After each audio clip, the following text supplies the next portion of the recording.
We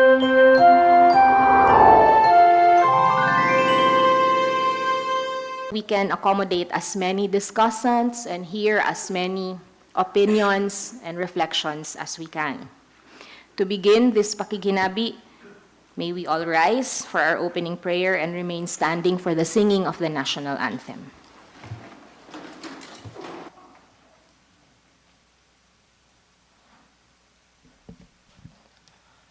A'udhu billahi minasyaitanir rajim. Bismillahirrahmanirrahim.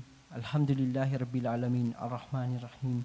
Maliki yawmiddin. Iyyaka na'budu wa iyyaka nasta'in. Ihdinas siratal mustaqim. Siratal ladzina an'amta 'alaihim ghairil maghdubi 'alaihim waladdallin. Amin.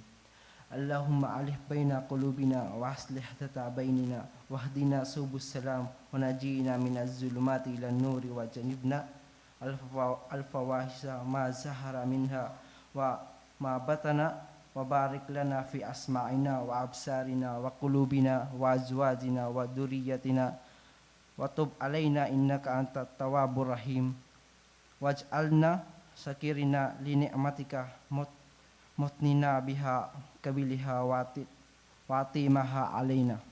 Alhamdulillahirabbil alamin.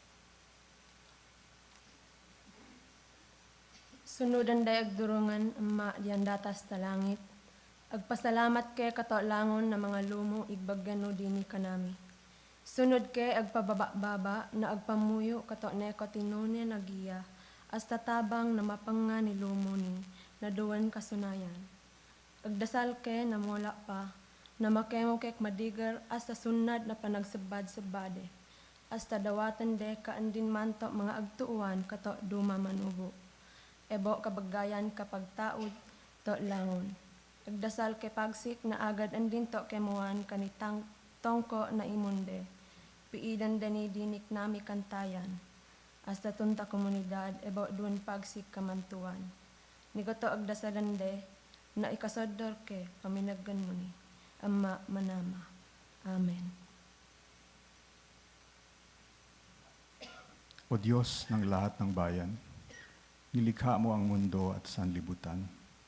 Sa kanilang pagkasamot-sari, kagandahan at kahinaan, purihin ka aming Panginoon kasama ang sanglinikha. Hinahanap ka ng iba't ibang kultura at paniniwala, ang pinanggalingan ng lahat.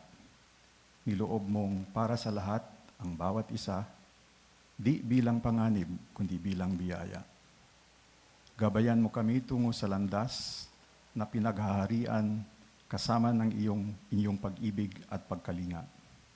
Sumasamo kami sa iyo bilang aming Panginoon. Gumagalaw sa aming puso ang talino ng samot-saring paniniwala.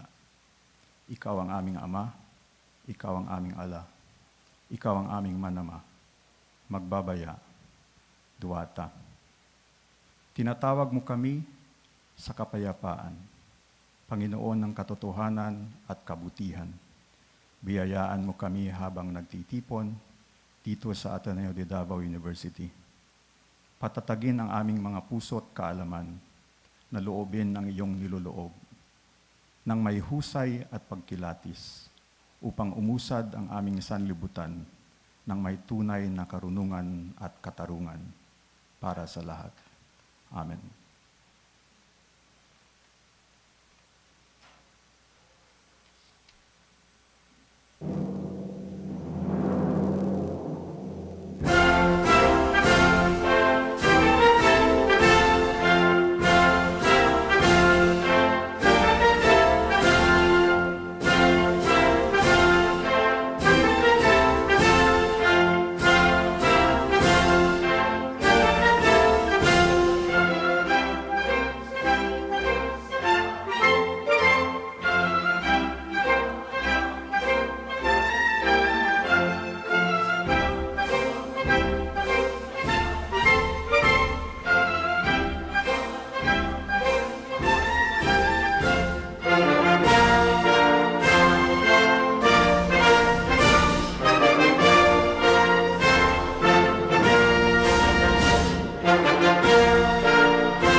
Thank you. You may be seated.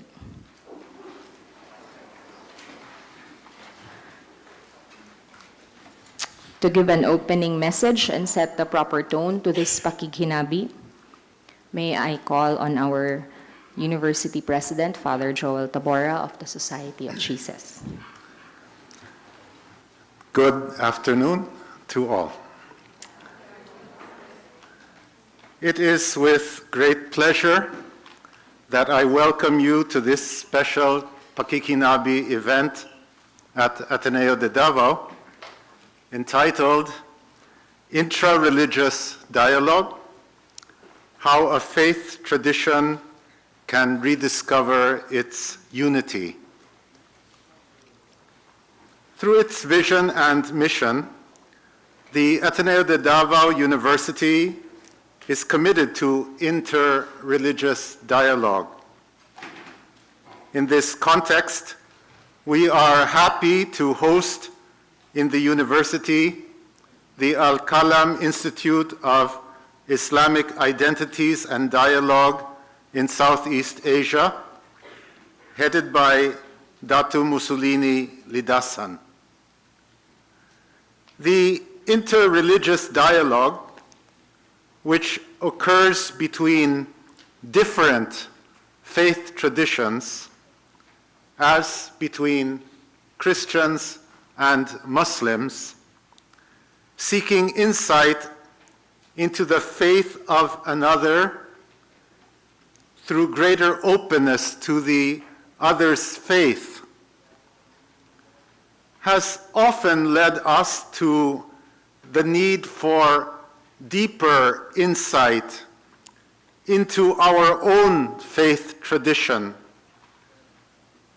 and to the acknowledgement that what separates one faith tradition from another can also separate receptions of one's own faith tradition from their receptions of others in the same faith tradition. This includes the attitude of already possessing all of truth, or the attitude of religious superiority, or the attitude of othering all those who do not share your attitude. The attitude that because of one's claimed oneness with truth, or oneness with the will of God, the other is worthy of contempt, ridicule, punishment, violence, and even death. The rationale is the human who is not truly religious in the way that I am religious is really not fully human. Therefore, today's increasingly acknowledged urgent need, not only for inter-religious or interfaith dialogue, but also for intra-religious or intra-faith dialogue. As Muslims and Christians seek to find their way to closer understanding and respect for each other in the other's privileged way of worshiping the one God, both Muslims and Christians are also invited to find deeper insights into the various receptions within their particular faith tradition. The hope is that the deeper one delves into the truth of a particular reception, the more one finds unity with the God whose oneness unites and does not divide, whose holiness sanctifies and does not desecrate, and whose compassion uplifts and does not degrade. In both inter- and intra-religious dialogue, we are invited to prostrate ourselves before the God of truth, to admit in humility that the truth of our lives has fallen short of the truth of His will, and that we worship too often with empty words and gestures, rather than in the conquest and surrender of our hearts to the divine will. We are invited to notice that before this God of truth, we have no monopoly on truth and no warrant to monopolize truth, and certainly no need to speak and act as if we were truth. We are also invited to notice, accept, and even cherish that one who worships God in another religious tradition or in another reception of my faith tradition may be blessed with profound access to the divine truth, which I am moved to admire in praising the inscrutable ways God works with His creatures, often in manners which go beyond anything I have been trained to expect. So we come together today in an exercise of both inter- and intra-religious dialogue. We are profoundly grateful that through the Al-Qalam Institute, distinguished leaders of Islam in Mindanao are here, ulama, asatids, and Muslim leaders of the civic community. Similarly, we are grateful for the presence of Father Felix Kerner of the Pontifical Gregorian University in Rome, a Catholic theologian and a scholar of Islamic studies, who has agreed to be the lead discussant for this Pakighinabi.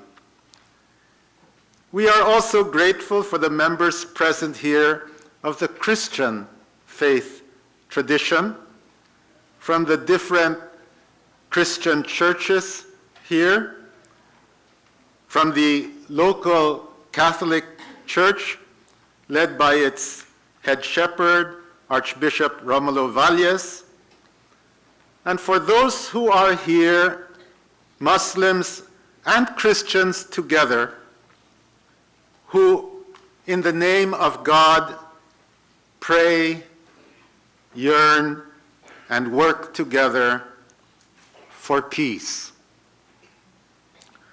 Through this dialogue, may we in our diversity all come closer to the one God and His peace.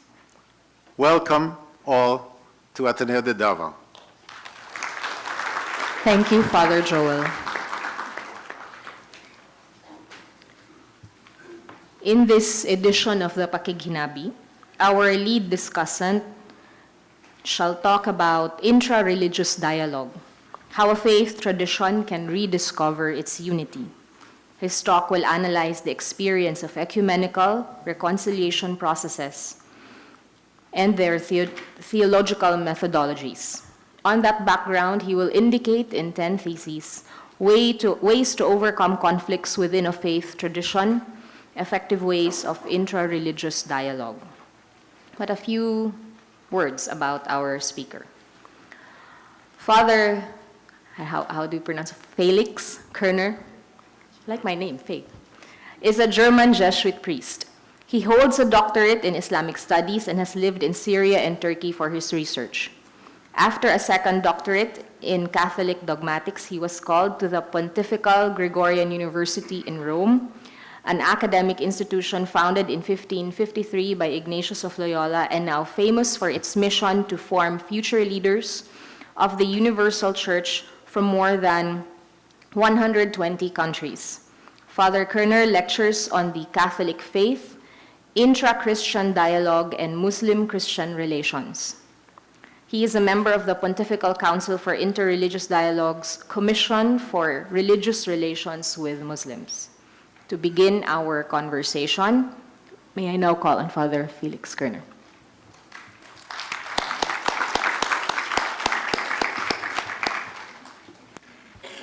Thank you very much for the invitation to share these moments of Pakighinabi with you. Last week, I spoke to Catholic theologians at the Redemptorists' Davao Theologate, called SATMI. My lecture was on inter-religious dialogue. Now, President Father Joel Tabora and his co-workers at Al-Qalam Institute invited me to speak on intra-religious dialogue. Some of my Muslim friends in my home country, but also elsewhere, in Indonesia, Syria, and Turkey, for example, have shared their pain with me about Islam's lack of inner unity.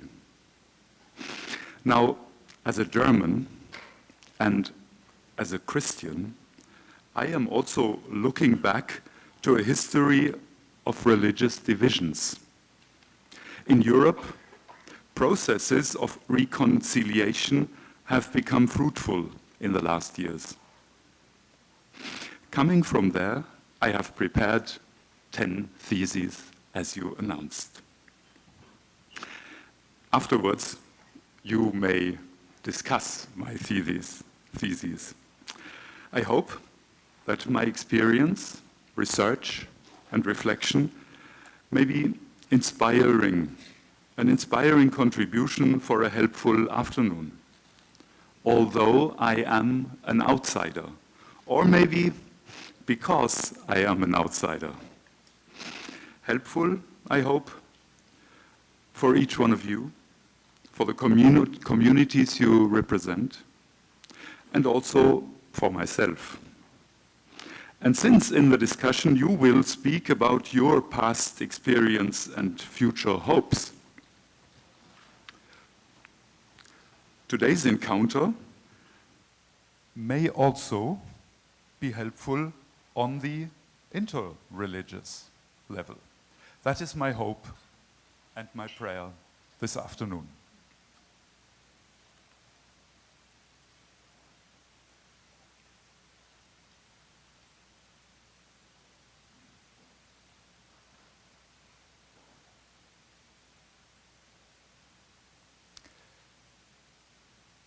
"500 years ago, Western Christendom fell apart. Martin Luther's Reformation was meant to renew Christianity.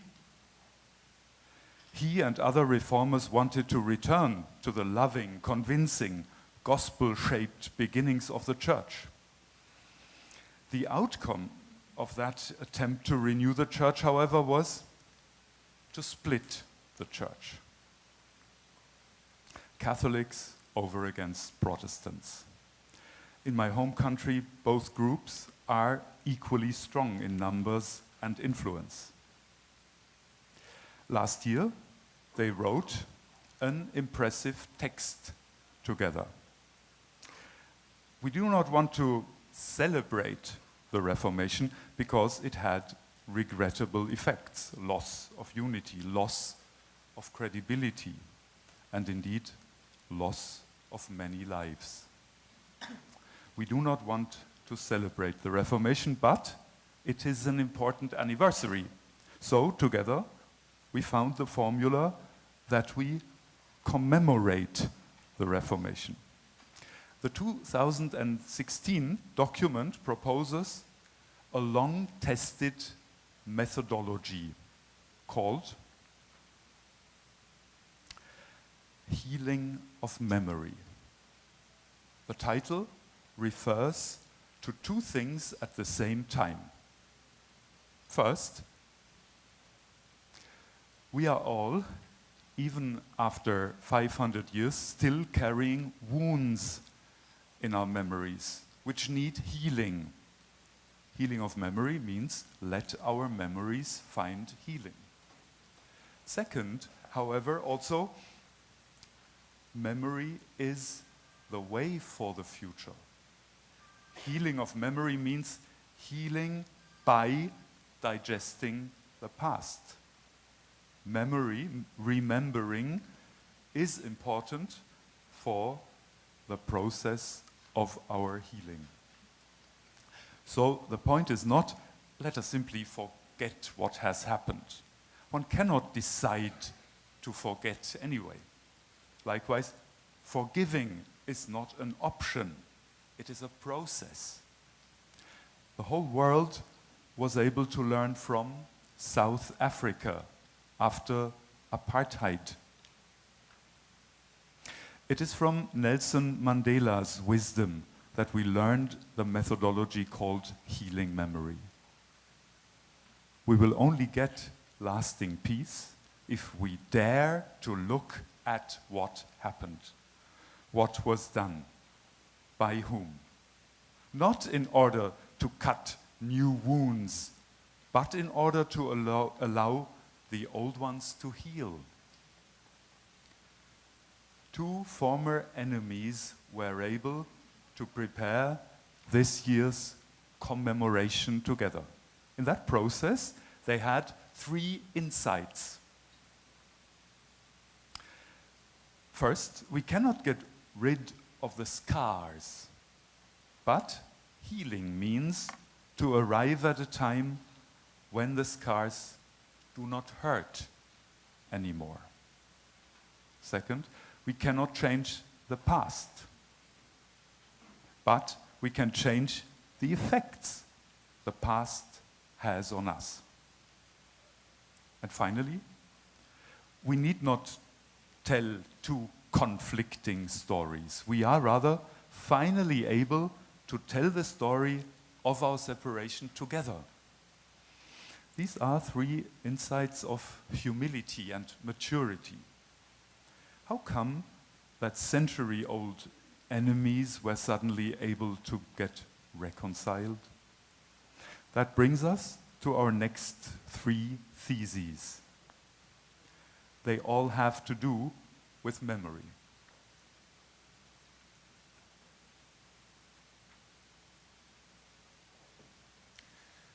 What made such a historic reconciliation possible? The first answer is terrible. Reconciliation grew out of the horrors of wars. The continent that seemed to be the homeland of Christendom had become the homeland of wars. Nations that were traditionally Christian were brutally fighting against each other. After 1945, however, there was a shared will for reconciliation among the nations and within the one Christian religion. How? Here, I want to mention three factors that refer especially to my own nation, to Germany. Trenches. In the battlefields, soldiers feared together, fought together, and died together Catholics and Protestants. And they saw the reliability of the comrade, the humanity of that other guy, indeed often also the patriotism and the faith of that member of that other denomination. Before the World Wars, many Germans did not have any contact with the other Christian group. Catholics had thought the other cannot be a real believer. And Protestants had thought the other cannot be a real German. Migration. After World War II, millions of Germans lost their homes in the east of Europe and had to flee to Germany's west. Formerly separated, denominational groups were now forced to live together. Churches of the other were now built. Mentalities of the other were now visible. Suddenly, Germans had to get used to living in areas with almost equal numbers of Protestants and Catholics. Responsibility.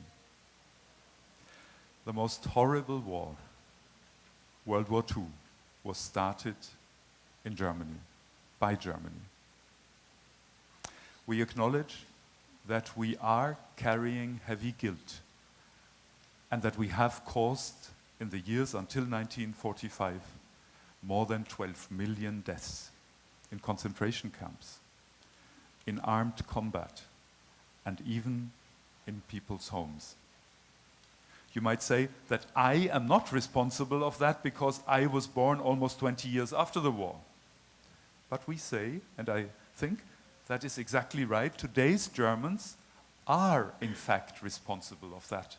I'm not saying I am guilty of the Nazi crimes, but I am responsible. Responsible in two senses.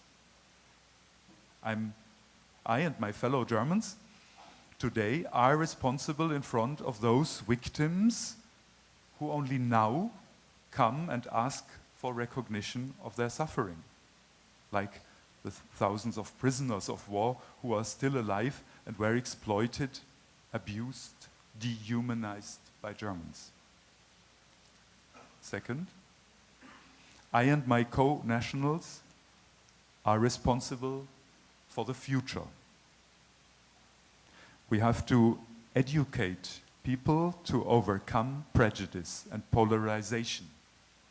We have to unmask and denounce selfish nationalism, totalitarianism, tribalism, and racism. The painful post-war repentance gave us a new sense of responsibility that also opened the doors to another view on the role of our faith in today's world.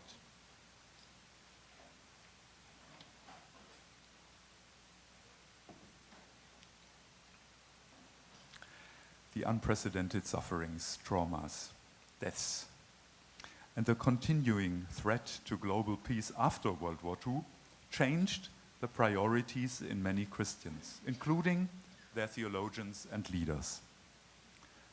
The nuclear menace and the cries of millions of hungry and unfree people put the former inner Christian quarrels about doctrine into a different light. We Christians started asking ourselves whether we had no other things to say and show to the world. Are we, the followers of Christ, King of Peace, only another group of infighters? Do we not have, in the good news that God is the Father of all, a great message urgently needed today? Can we, as the one church that overcomes old discord, not become a light of hope, an example of reconciliation for other conflicts? Suddenly we Christians felt that we had lost time and energy in condemning the belief of a fellow Christian rather than seeing in it an enriching experience, an enriching perspective of our common faith. our fellow human beings' cries for help made us understand that we Christians can actually work together and grow into what we were meant to be from the beginning as one great faith community. The leaven, enzyme, catalyst of humanity's unification. Already some decades before World War II, some Christians had tried to uncover an old idea that, however, had not found much resonance among Catholic leaders first, the coming together, the growing together of the long-separated Christian communities. The project's name reawakened a Greek term of the early Christian self-understanding. The term translates all humanity, oikumene. That is the origin of the words ecumenical and ecumenism, intra-religious dialogue. In the face of the 20th century's horrors, Christians had finally rediscovered that they have greater challenges than keeping their profile clear of their fellow Christians. Our responsibility in a world in which many resort to the quick solution must be a testimony of patient work for unity rather than an emotional condemnation of the other. Therefore, my third thesis, the sense of unity grows within a religion if it feels how its origins call it to responsibility in today's world. Responsibility also means that the believers have to respond to the questions and needs of the people around us. We are losing time and credibility. We are losing lives if we focus on how wrong the other is and how right I am. Precision in faith questions is important, but it also requires precision in understanding what Christians from other traditions are really saying. If we can speak again as believers who understand each other, we can be responsible. We can speak with one voice and respond to the questions, desires, and needs of our young. Only then we can transmit our faith's meaningful message to them. When I look at young clergy in today's Europe, and then at the now old priests, I presently see less enthusiasm for dialogue with others. For some incoming European church leaders, the most important concern seems to be our own side. Why is that so? Well, for one, the memories of the war are fading, and people forget what we were able to learn from it. But there is another reason. Today, many Christians see their identity in danger. That is the identity trap. Because the many options of modern life seem to challenge us to clarify our identity. Now, the quick answer becomes attractive, a magic formula, the safe way to your safe profile. A short definition. The problem is that a real identity lives without a self-definition. It requires patience and sensibility because one cannot put it in words. Identity needs to be experienced. How can we experience it? First, in a life of reading and learning, discussion and reflection, we sense our traditions growth in history and its place in history. And I sense that my own story and future are shaped from many sources, religious and cultural ones. In other words, I can experience my identity in an ever-continued education. That also leads me to a second source. We can experience our identity in prayer life, when we sense that God has a call for us, a future for us. Thus, out of joyful gratitude, our hearts will be shaped. And from there, in our active life, by serving God and our fellow creatures, and now sense the confirmation. Yes, that is our call from God. That is who we are really meant to be. Texts, signs, vestments, rituals, prohibitions, all those can help, can be helps in living my particular identity. But those exterior markers must not come from my individual decision and must not lead to my self-distinction over against other believers whom I want to consider as less pious than myself. We cannot use such markers as if they were an identity technology, a tool against the culture we reject. Rather, we can only receive such traditions and thus enter into the mutual process of transformation. We are being transformed by our religious culture, and thus we will also develop it further. It is tempting to let our identity be designed by modern standards of visibility, performance, and success. If I let my identity symbols be dictated by someone's simple formula, what I will have is yet another brand on the global market, a religion like Nike or Apple, rather than a living tradition.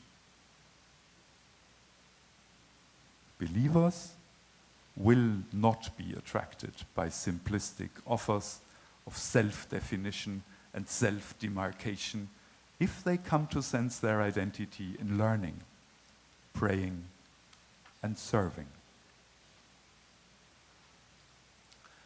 When a Protestant in Germany becomes a Catholic, some of my fellow Catholics comment, finally he understood where the only true church is. That is actually not the attitude of Jesus. If we have the sense of Christ, we know that our faith community is not yet what it is meant to be. Acknowledging that my own faith community is not yet perfect opens me to acknowledging the other. Many have heard of the great worldwide renewal process with its events and texts of 1963 to 65, the Second Vatican Council known as Vatican II. Until Vatican II, we Catholics said that the only ecumenism is the ecumenism of return. In other words, there is no other way to church unity. The others have to come back to us. Now we know this is wrong. Ecumenism, finding together, is not looking back, but forward. None of us was perfect in the past. None of us is perfect now. But in this process of coming ever more together, we can all heal. That is also why the reunification of separate communities from the same religion is not a compromise. It is rather becoming more completely what we are meant to be, in richness, tolerance, and the joy of growing integration. Joy. Also about the other. That brings us to the next thesis.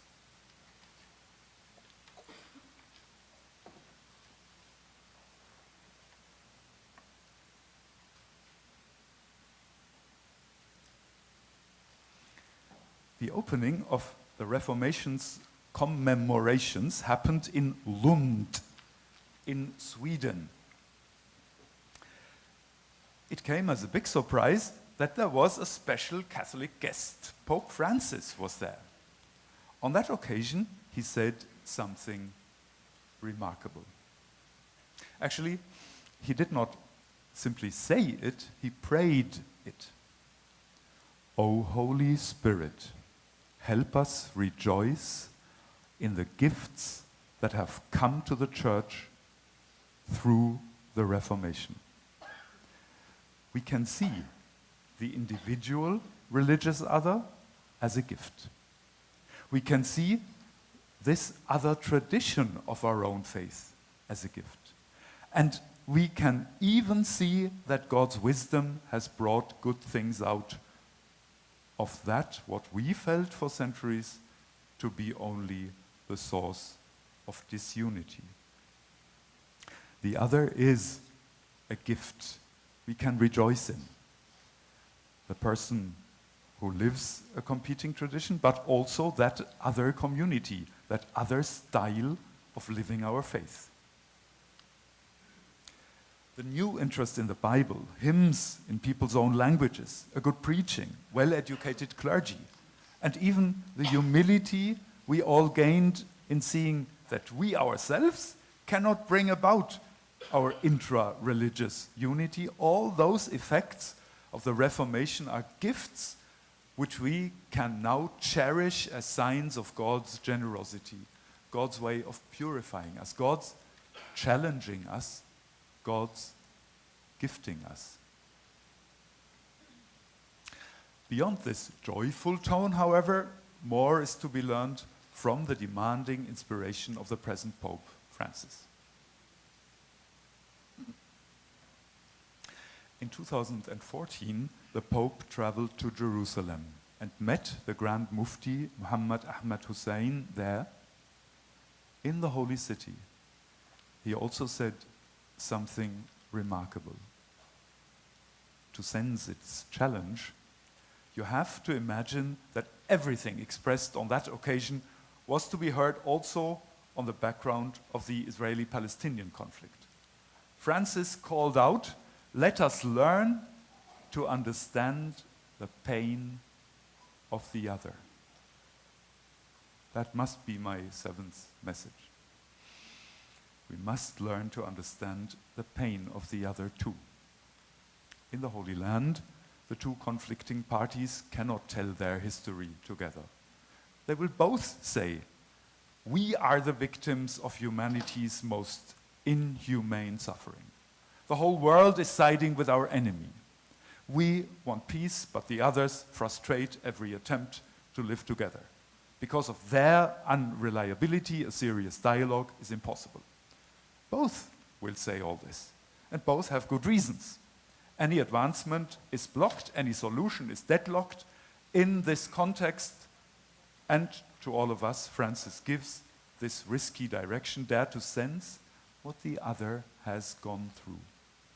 What good can come out of that? You will be a greater human being. You will not be blinded by small-minded jealousy, as if the other was so privileged and you were the real loser.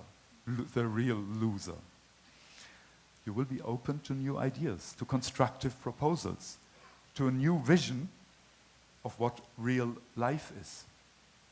It is, first of all, not that the other has to disappear.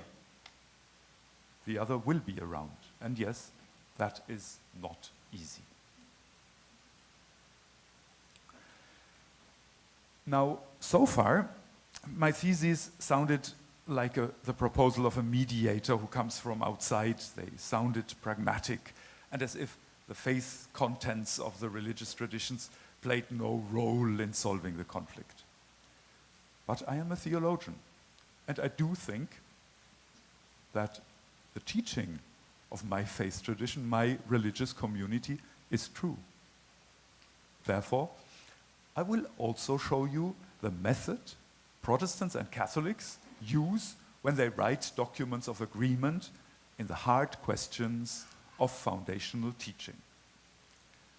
In an agreement, the concern of the other must be expressed. If we want to reach unity, our best experts, our greatest faith teachers, must come together too. And that is what has been happening between Catholics and Protestants. These Christian specialists produce texts. They are documents of outstanding quality.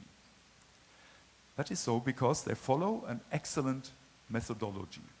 It is called differentiated consensus. It does not mean they formulate a compromise. In our most existential themes, we do not want compromise. To avoid this, the method of differentiated consensus was developed. It proceeds in 3 steps. First, both parties say how they can express a central faith question in wording that is acceptable for both. After all, we both belong to the same religion, so that must be possible. But that is not enough. Then each party expresses why they have a different tradition in speaking about this question, why they set different accents, utter different preoccupations, underline the importance of their profile.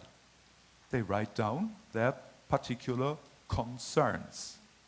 Finally, after listening to the other's concerns and listing them in the document, both parties again write together, declaring that those concerns do not cancel the common formula found at the beginning.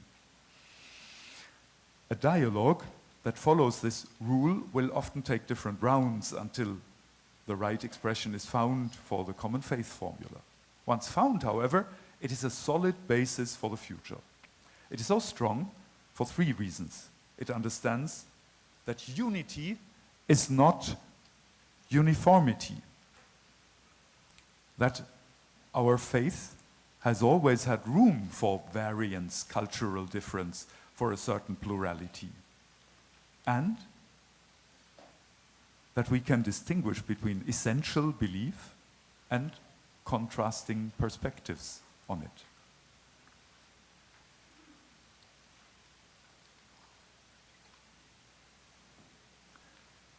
Is there a lifestyle in which a lasting coexistence can grow? My formula is the following. Living together in mutual understanding flourishes when we have moments of face-to-face, of side-by-side, and of back-to-back.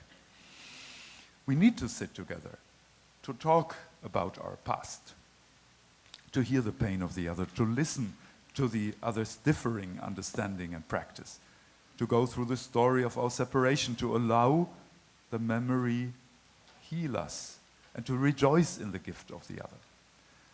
That is the face-to-face. Apart from that, we also need other moments of togetherness. We need to work in a common project. First of all, as faith communities, this is, of course, shaping this world together in the way that is inspired by our common faith, especially passing our faith on to the youth. Also, charity work is a great ground for such coming together. But sometimes the task must be much simpler. This dimension also comes in when we speak together to outsiders or the society, to the world. It is good to have one voice then. Finally, it is an all-changing experience when we can stand as one united community before our Lord, when we can pray together. With the face-to-face and the side-by-side experience always in our hearts, we can thirdly have times of back-to-back. There will be things we do not do together. We may have different liturgies or different teaching sessions. It is a sign of trust that we allow the others to have their spaces for themselves.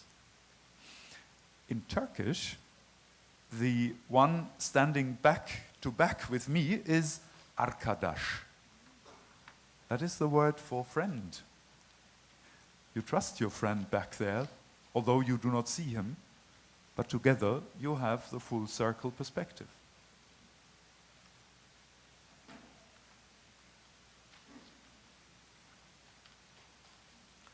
The Second Vatican Council showed why Christians should be in favor of freedom in questions of religion. This is not a lack of conviction of our faith. Quite to the contrary. Freedom of religion is rather religious freedom. It follows from our faith.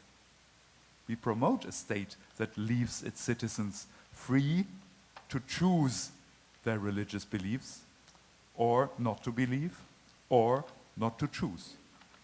Why does that follow from our faith?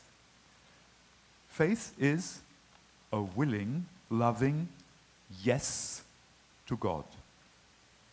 And as such, it requires the space of freedom in which such a truly loving yes can be given. So far, I have spoken out of Christian experience. Indeed, as a Christian theologian, as a person grateful for having found many Muslim friends, I might also give some hints at Islam's own traditions of Muslim understanding and unity in diversity.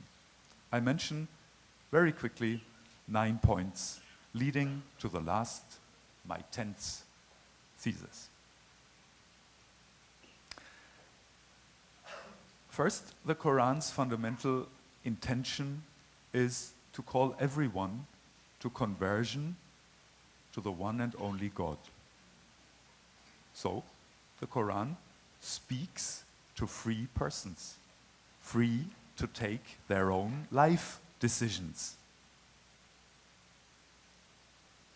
Second, the Quran's vision of the Muslims is for them to be the middle community, and thus God's shuhada ala nas, witnesses to all human beings.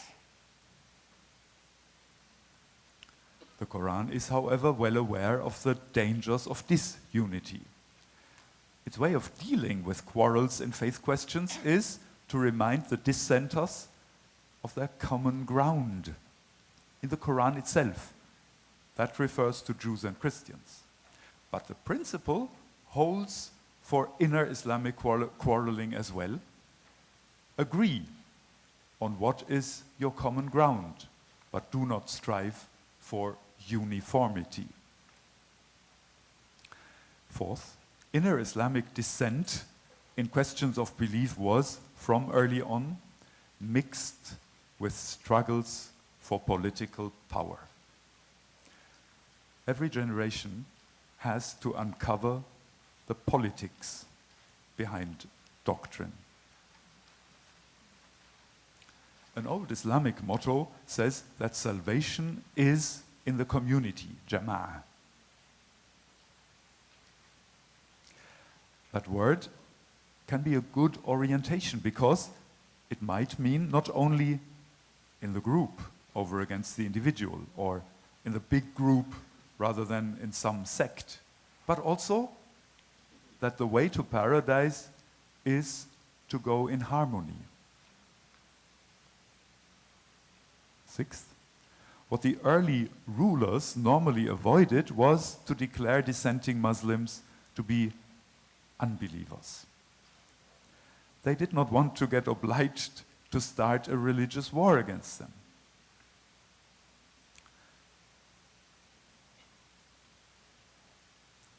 Seventh, the classical Sunni rule to have 4 different legal schools, madhahib, active in the same place, is a model for visible unity in diversity. Eighth, today we remember the due respect the 2004 Amman message and its concrete 3 points of the following year found on the side of both Muslims and non-Muslims. Something like an ecumenical Islamic declaration. Finally, the Marrakesh Declaration of 2016 had many Muslim groups speak with one voice, jointly commemorating an event, here celebrating 1,400 years since the Charter of Medina, and accepting the concept of citizenship as basis for each person's rights. Consequently, my 10th and final thesis must be: the Muslim Ummah is meant as a testimony for all humanity. Islam's foundation, tradition, and presence has its own resources for intra-religious harmony. Thank you very much. Thank you, Father Felix. At this point, I now encourage our fellow discussants in the inner circle to weigh in on the discussion. But before that, may I ask everyone, before you begin sharing your thoughts and ideas, to, as it is a conversation, it's not a forum, it's not a lecture, to say, hello, brother, hello, sister, my name is, I am from what your organization is or your religious denomination. I am happy to be here. And then you may share your thoughts or your reactions to Father Felix's 10 theses. Would anyone like to begin?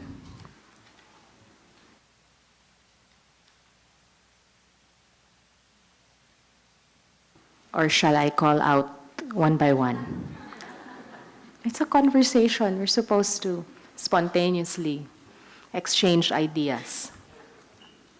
Yes.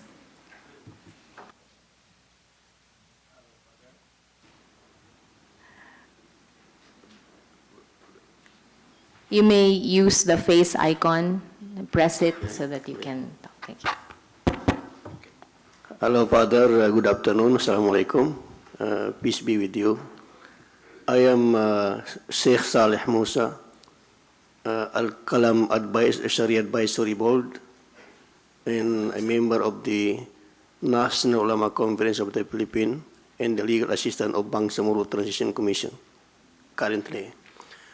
I am very appreciating your lecture now regarding the how to achieve unity and how to achieve reconciliation, because I know that the Global Council now, they created a group of peace committee, globally, regionally, and locally.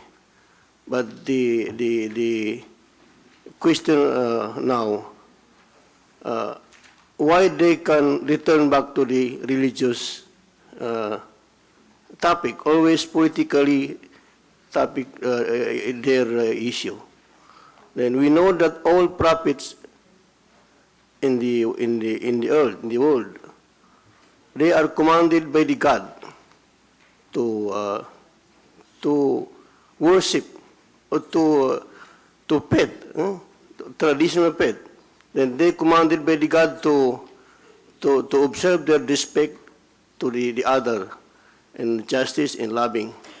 That is why I commented always this group, why go away from the religious topic that in my personal thinking, this is the best way to achieve peace in this world. Thank you. Thank you, Sheikh Saleh Musa. Any reactions, comments, thoughts? Yes? Hello. Hello. Yes. Hello. Hi, brothers.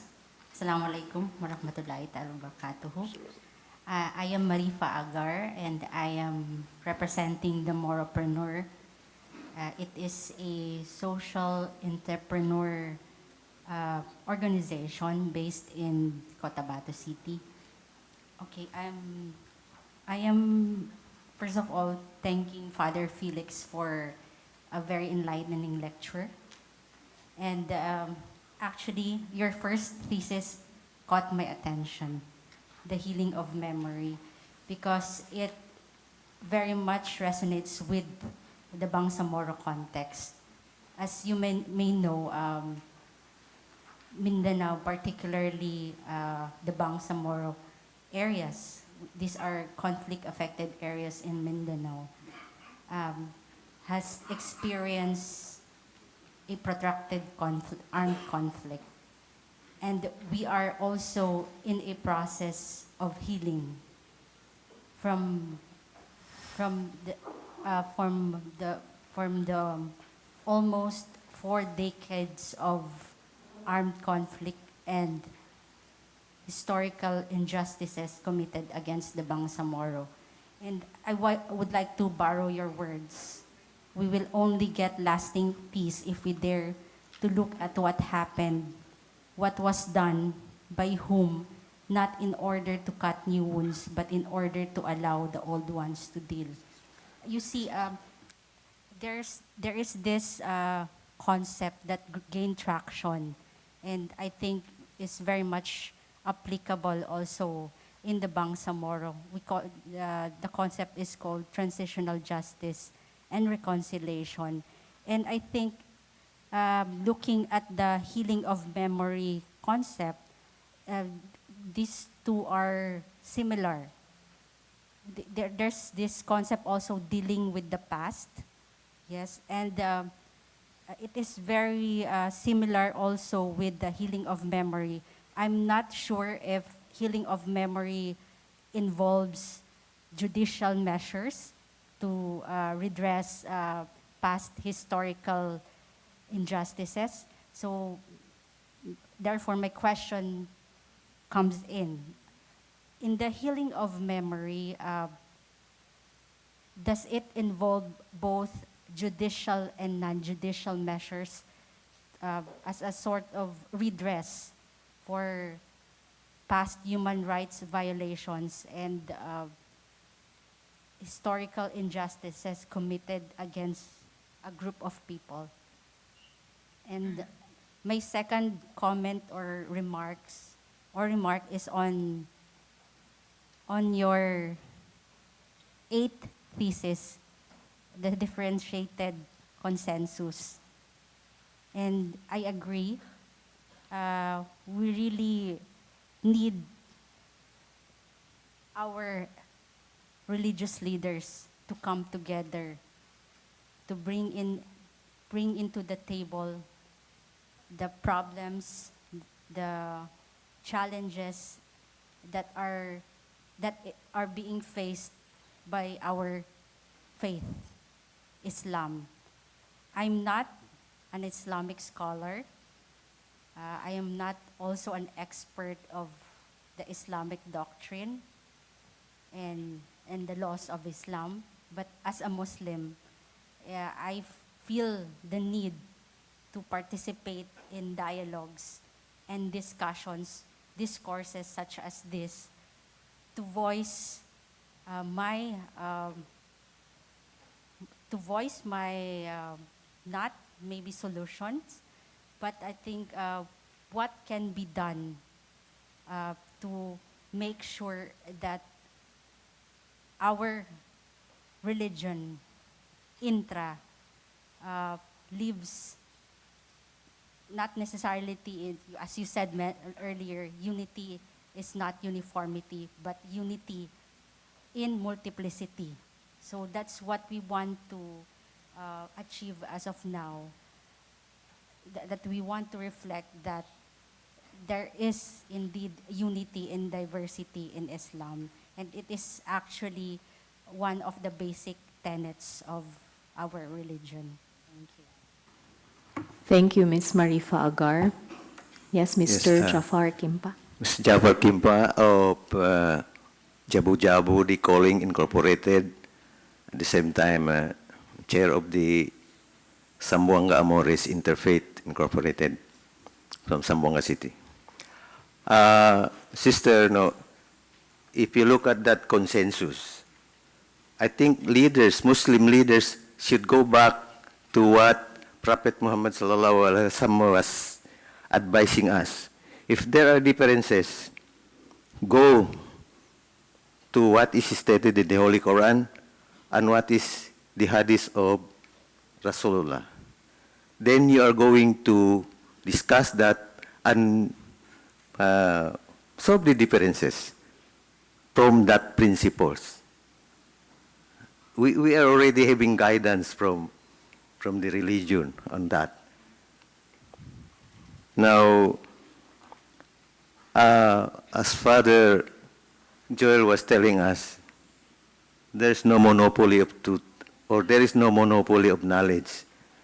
So, it will be unsafe for us to judge a person or an act of an individual because we don't have the totality of the knowledge of Allah subhanahu wa ta'ala, and we are very limited. Maybe recognize or respect whatever is the act.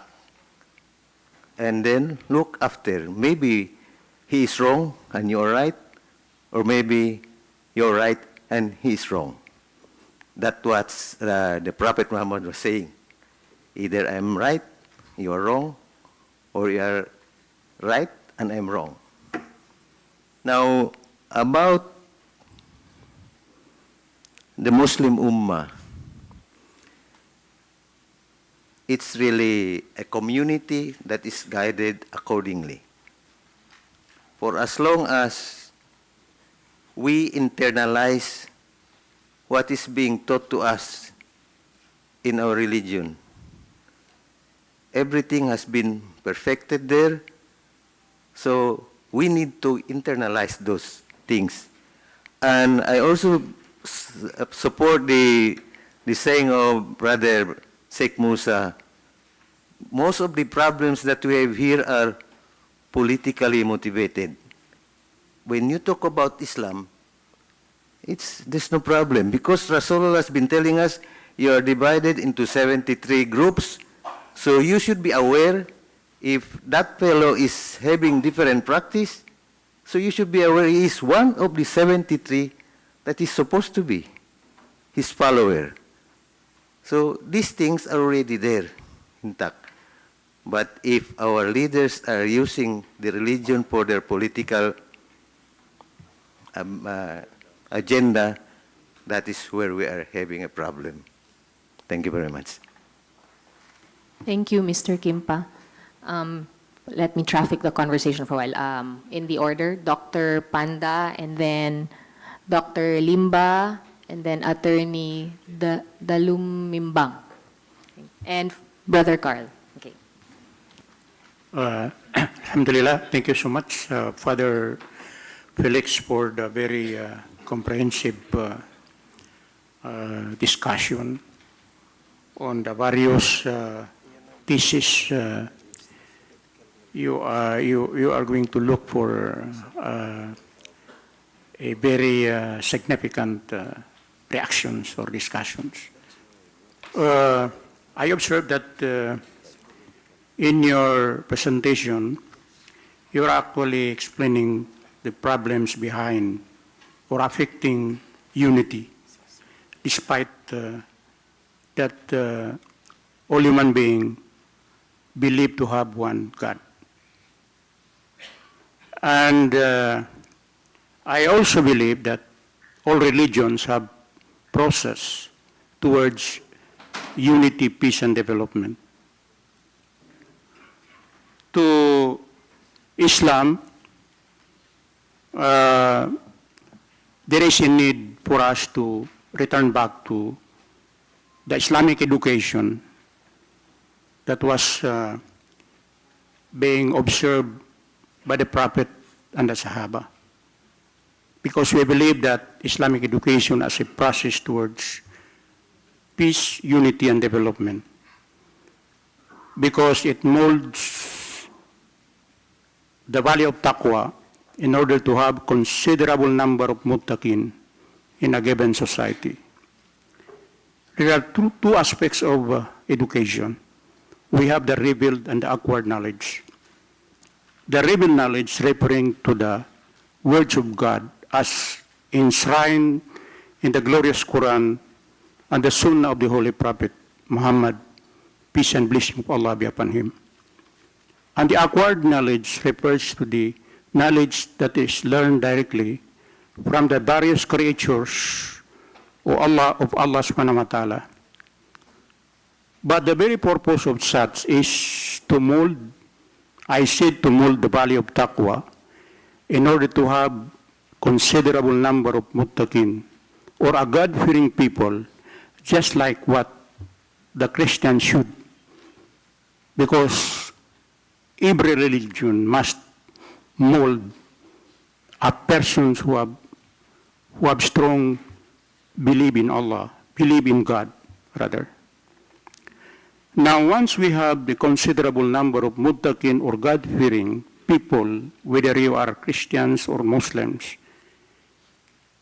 you are responsible to institute and develop towards peaceful coexistence among people in a given society.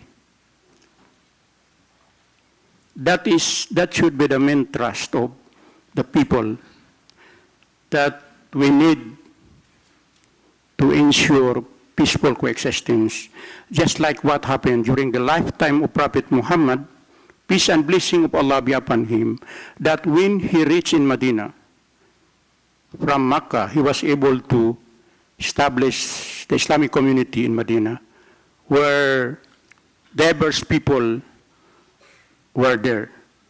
There were Jews, Christians, Muslims in Medina, and Prophet Muhammad used to have covenant. The first ever constitution made in the world before the international law, before any man-made laws. That covenant actually bind the people of Medina, both Muslims and non-Muslims, and the very purpose is to defend Medina from outside forces. That is the showdown of having a peaceful coexistence, as it was demonstrated by Prophet Muhammad and the Sahaba. I believe this is what we need now in different sectors of the world. Both Muslims and non-Muslims should have to work, because in the glorious Quran, Allah subhanahu wa ta'ala says, Bismillahirrahmanirrahim, Ya ayyuhan nas inna khalaqnakum min dhakari wa untha wa ja'alnakum shu'uban wa qabaila lita'arafu inna akramakum indallahi atqakum. In the English translation, Allah says, O mankind, we created you from a single pair, men and women, and made you into nations and tribes for you to understand one another. To some extent, for you to cooperate one another.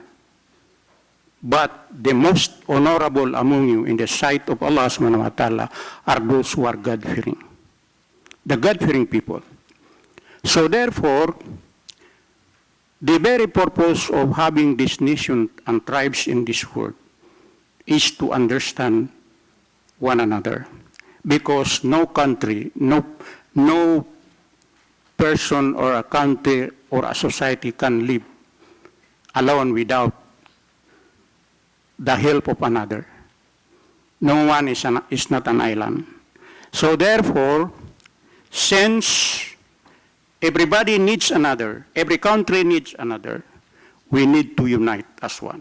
We have to be united as one, whether you are Christians or Muslims, because we believe in one religion. Thank you so much. Thank you, Dr. Panda. Let me greet all of you, including the awake, the sleepy, and the sleeping ones, with the greetings of peace. Salamun alaikum wa rahmatullahi wa barakatuh. I am your brother, Mansour Limba of Al-Qalam Institute of Ateneo de Davao University. Let me concentrate my reaction on the last thesis. And I label it takrib, not takfir, the way to rediscover.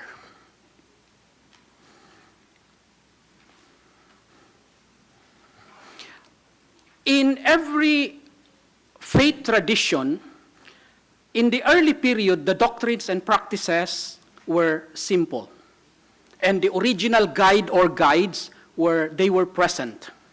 And in later period, the doctrines and practices became complicated with the coming of new circumstances, followers, and questions. And the original guide or guides, they were no longer present. So the early period usually was considered the ideal period, and the later period usually considered the period of challenges or challenge because of the differences and conflicts. The Quran has many citations on both periods. Indeed, this community of yours is one community, and I am your Lord, so worship me. Inna hadihi ummatukum ummatan wahida, wa ana rabbukum fa'budun. The faithful are indeed brothers. Innamal mu'minuna ikhwa. Hold fast all together to Allah's cord, and do not be divided, and do not be like those who were divided into sects and started discourse. And many other verses. In this discussion, maybe you have no qualms in agreeing that a key term here is unity. And we need a conceptual clarification. What we mean by unity. Otherwise, we will become like the four blind men. They all declared that they know elephant, where in fact they just knew parts of the elephant. One possible conception on unity is what we call homogenization. Okay, let us unite all the madhahib in Islam. So what is an outcome? The outcome is takfir, meaning to declare other Muslims as kafir, and not only as kafir, but even as murtadin. Murtadin means apostates. And this laboratory of experience is now in the Middle East, as we can see. It's burning. The second conception on unity is heterogeneity. Okay, each of you have your own madhab, and all of these madhab are 100% correct. I believe that such kind of conception on unity borders on nifaq or hypocrisy. And the third type of unity is what we call takrib, or proximity. In this proximity, all madhab should be respected, and all the common grounds should be looked upon and discussed. And all the madhahib in Islam, the schools of thought in Islam, the scholars would agree that most are commonalities rather than differences. And what are some of the efforts toward this proximity or takrib? One good case is the case of, I describe as al-muraja'at, or the correspondence. The case one is a series, a very long case of correspondence between Sunni alim and Shia alim. The Sunni, I am referring to Sheikh Salim Bisri, the Mufti or Rector of Al-Azhar University, and the other one is Sayyid Abdul Hussein Sharafuddin al-Musawi of Lebanon. The correspondence, there were no emails during that time, the snail pace. It took not months but years. After that, they were able to compile the correspondence into one book, and that book is Al-Muraja'at, which is accessible online. The second case is something that I would describe Darut Takrib. Darut Takrib is a subsequent correspondence and discussions between two giants in the Muslim world during that time. I am referring to Sheikh Mahmoud Shaltut, the Mufti or Rector of Al-Azhar University in Egypt, and Sayyid Hossein Burujurdi, the Marji' Taqlid, based in Iran during that time. And what was the outcome of these fruitful discussions? Two outcomes. One outcome is the issuance of the historic fatwa by Sheikh Mahmoud Shaltut that to follow the Ja'fari madhab is just following any other madhab. The second one is the creation of an office called Darut Taqrib Bain al-Madahib al-Islamiyya, that is World Forum for Proximity of Islamic Schools of Thought. And the case 3 is the Amman message, which was mentioned, fortunately, by Father Felix. I would not dwell on this because my time is up. Let me just wrap up by saying that as a small step in this way forward, we can endorse the Amman message online. It will just take us 1 minute. They will just require your name, your email, position, and then the endorsement that you have. If you have no 1 minute, then you can have 10 seconds to like their official Facebook page and to share it. To like and to share is just saying yes to takrib and no to takfir. Thank you so much. Thank you, Dr. Limba. Dr. Limba gives us the best example of how to introduce ourselves in a conversation. I hope others will follow suit. So in the order that I mentioned a while ago, Attorney Dalumimbang and Brother Carl.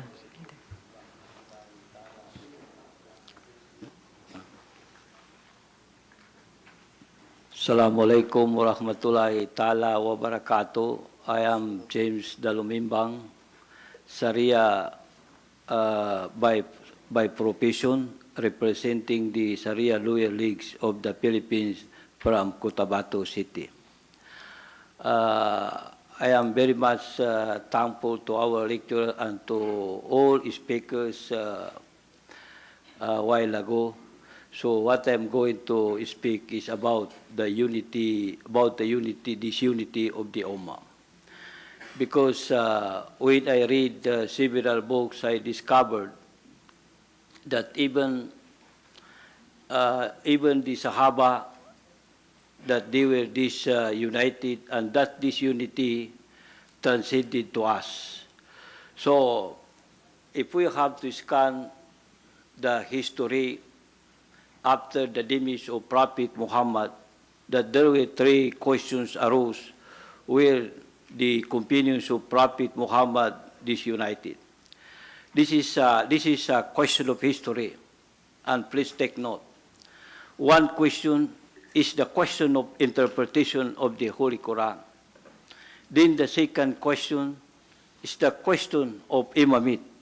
Then the third question, the question of successorship. So we have to find the answer of this. Because when Prophet Muhammad died immediately, then the companions of Sahaba disunited. But the Holy Quran is a living witness. Because some of Sahaba believe that Prophet Muhammad, even the majority of our ulama, the learned people of our community, believe that Prophet Muhammad did not leave a will. Did not leave a will.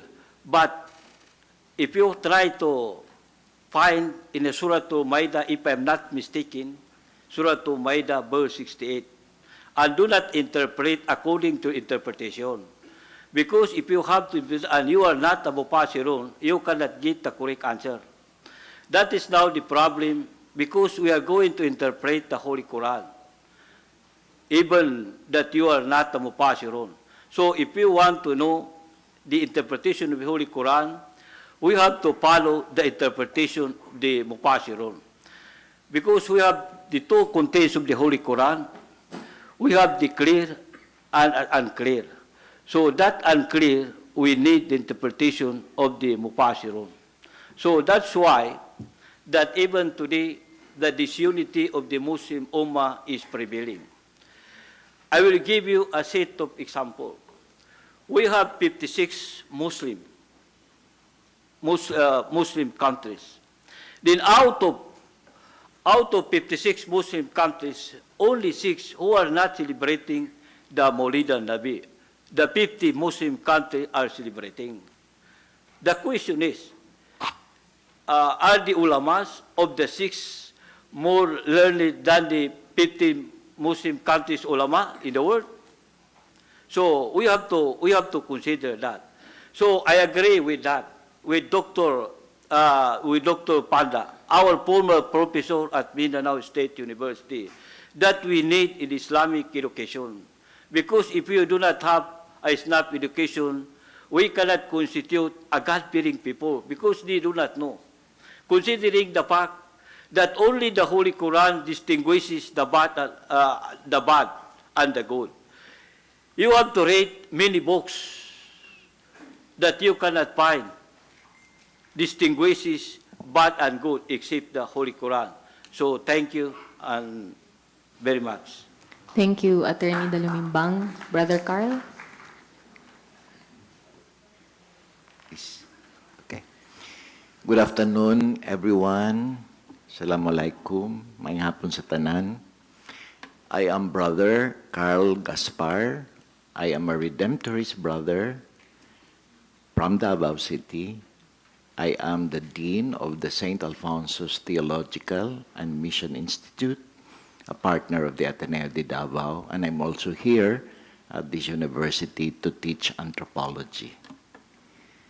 I would like to share 3 points from 3 perspectives, namely history, anthropology, and theology. But first of all, thank you very much, Father Felix, for being with us. Certainly been a privilege to listen to you in 2 occasions, both from the perspective of interfaith and now intrafaith. I would like to suggest to Father Joel Tabora to keep you here, short of kidnapping you, so we can run a semester's course. And I guarantee you many of us will enroll. So much to learn from you. First, like Ms. Marifa Agar, the first thesis. Historically, the Philippines, especially Mindanao, has so many memories to be healed in relation to Christian-Muslim relationship, which goes all the way back to the beginnings of the Asian trade, to the Spanish colonization, to the Marcos regime, and even as we're sitting here now because of Marawi siege. The healing of memories is very difficult in our context. We struggle through it and continue to find ways by which we can process this healing. I began my own healing process 40 years ago when I got to know Bishop Tutud in Marawi, when he began the interfaith movement here in Mindanao. And he used this expression way back because he really said, until we are able to enter into the process of healing of our memories because of all the pains that we have gone through, we cannot even imagine that we're able to take the first step towards peace building, and then what was then the more privileged perspective of interfaith dialogue. Because even in our country today, the teaching of history does not allow for it. That's why there's been some initiative here in Mindanao, and there are very interesting and very worthwhile beginnings, led by CAAP, for example, to try to push further for the teaching of a history to all our children, Moro, Lumad, Muslim, Christian, private schools, public schools, so that we have a shared understanding of this history in the hope that we can learn to enter into a process of healing. But not easy, but there are steps, hopeful steps being taken. Secondly, your thesis in relationship to identity. a very important discourse for us in anthropology. True enough, the markers are out there. Unfortunately, the Marawi siege, the rise of the ISIS in our midst, I think is pushing us back in terms of our efforts in the area of interfaith dialogue. Among us Christians, the challenge of intrafaith has already been recognized, and we have tried our best to respond to it, from our theological institutes to our base ecclesial communities. I've been engaged in BEC work in the last 50 years, and I tell you, it is also difficult. At the height of the 2008 collapse of the peace talks, we were in Sultan Kudarat, in the parishes within the Archdiocese of Cotabato, where there is a history of Christians arming themselves. And because of that collapse, and there were already signs again of outbreaks of war, we knew as we visited Christian homes, mainly Ilonggo, who is also my ethno-linguistic origin, my father being Ilonggo, were rearming themselves, bringing back the memories of the black shirt and the Barracuda during the pre-martial law that led to the outbreak of martial law. And it was so difficult to have sessions there among our base ecclesial communities of some of these Ilaga members, because they were just so convinced for purposes of defending themselves.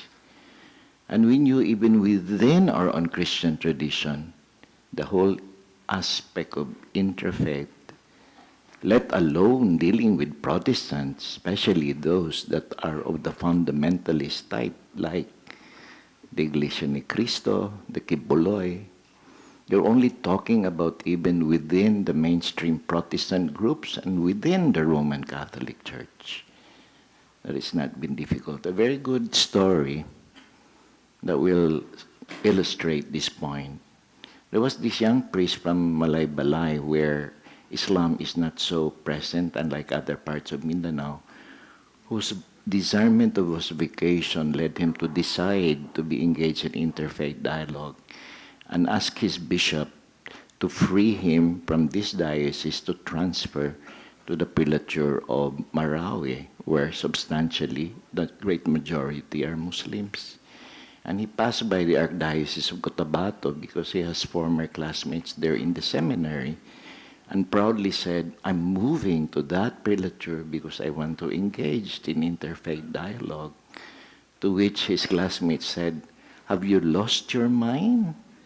Why go there when you are so safe in your mother diocese? So these were priests themselves who did not encourage him to move into that area. And you're right, today there has been a lessening interest of both interfaith and interfaith dialogue.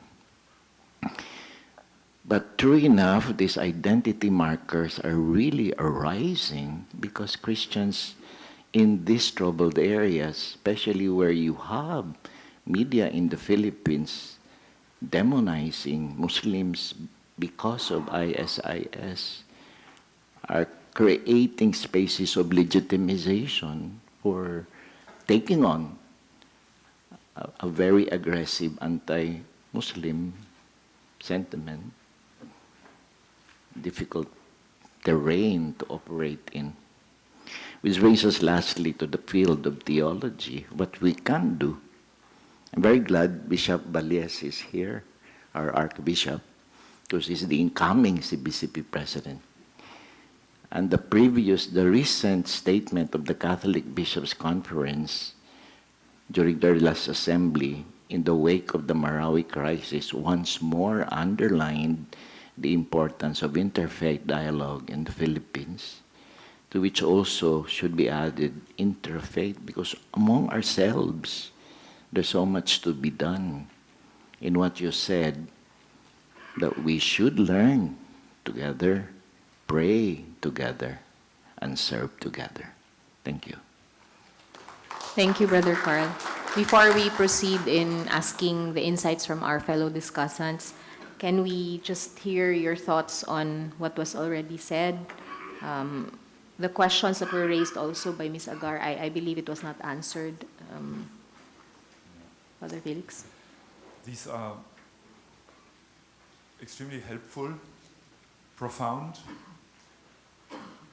inspiring remarks, and also questions that will help us to see more precisely what a common future can be. I would like to enter into some themes briefly. Sheikh Saleh had that important question, but why on earth do religions who have a religious intention become political? We have to see that religions are not only about prayer. Religions also want to inspire human beings to shape the world, to show everybody what real human being and human life is, and therefore looking for a form, a society which corresponds to those religious inspirations is normal for religions. So the formula, religion is a private matter, is not correct. But we need to retain a very clear distinction between the type of power a religion can and may have, and the state authorities can and may have. The word that sociologists have developed in the last decades is, in a society, in the world, there can also be very powerful so-called soft powers who do not have the access to arms. That we want. So thank you for that important question and the occasion to clarify, yes, we want to shape the world, but not like a state politician, but because we inspire human beings, shape the conscience, educate hearts, and make people listeners.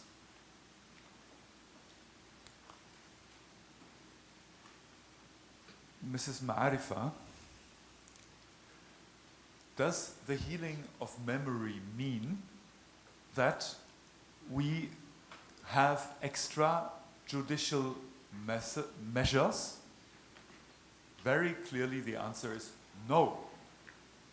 Then we create other forms of disorder and injustice. But the soft power of religions, which is very powerful, which is very inspiring, which can speak out very loudly and clearly, can also say what our tribunals, courts, judges, politicians legislate so far is not real justice. So they can express that and therefore create new processes of rethinking of the constitutional structure. But no parallel states, we have enough of that. That is dangerous and does not create a world of a solid basis building on truth and justice. Thank you also, Dr. Ja'far, for reminding us of the hadith of the 73 ways, which then came up again. Let me only add one important aspect here. The hadith in its formula and in its meaning is disputed.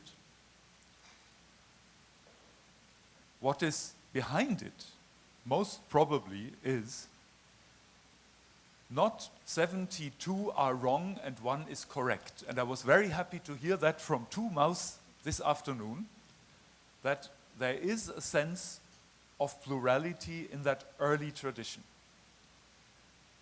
It is not by chance that the number is 72 and 1. Of course, everybody will find his own way, school, movement to be the true and correct one. But the others are 72, and 72 is a good number. Think of the other many things we have with 72. It's the beauty of cosmos, the order of creation. There is a will of God also behind this. An advice and invitation for the very profound inspirations we hear from Muslims in a context where also Christian listeners are present. You use very rightly your own terminology, but Christians often do not know the Arabic words. When you, Dr. Ali, spoke of taqwa, once you also said it, it means fear of God. Fear of God does not mean, neither in Islam, nor in Christianity, nor in, according to the Hebrew Bible, in Judaism, I am blocked because God is evil. No, not that kind of fear. It is acknowledging that God is greater than all my thoughts and formula and truth claims. Muslims, when they write a scholarly article, often finish with a beautiful formula. I have all the arguments put out now, but Wallahu alam. God knows it better than me. You could translate that. Yeah? That is quite rightly mentioned by you, this humility that is in the fear of God. Thank you for that. Dr. Mansour, I very much agree with your points and proposals, and I suggest one other way of translating takrib. And I think I'm going along your own direction, because I think it doesn't only mean proximity in the sense of we are already close. It is a dynamism, an action, an effort, even a risk. It means coming closer, approaching, in a way, rapprochement. Isn't that what you also mean? Yeah, a way, a path. Very wisely you said these dialogues between Shia and Sunni leaders took place on high level with good results before the time of email. Were you not also saying between the lines, sometimes it is good when things take its time? Is it not often necessary to think of my next answer and not to shoot back the next email or Twitter tweet in 20 seconds?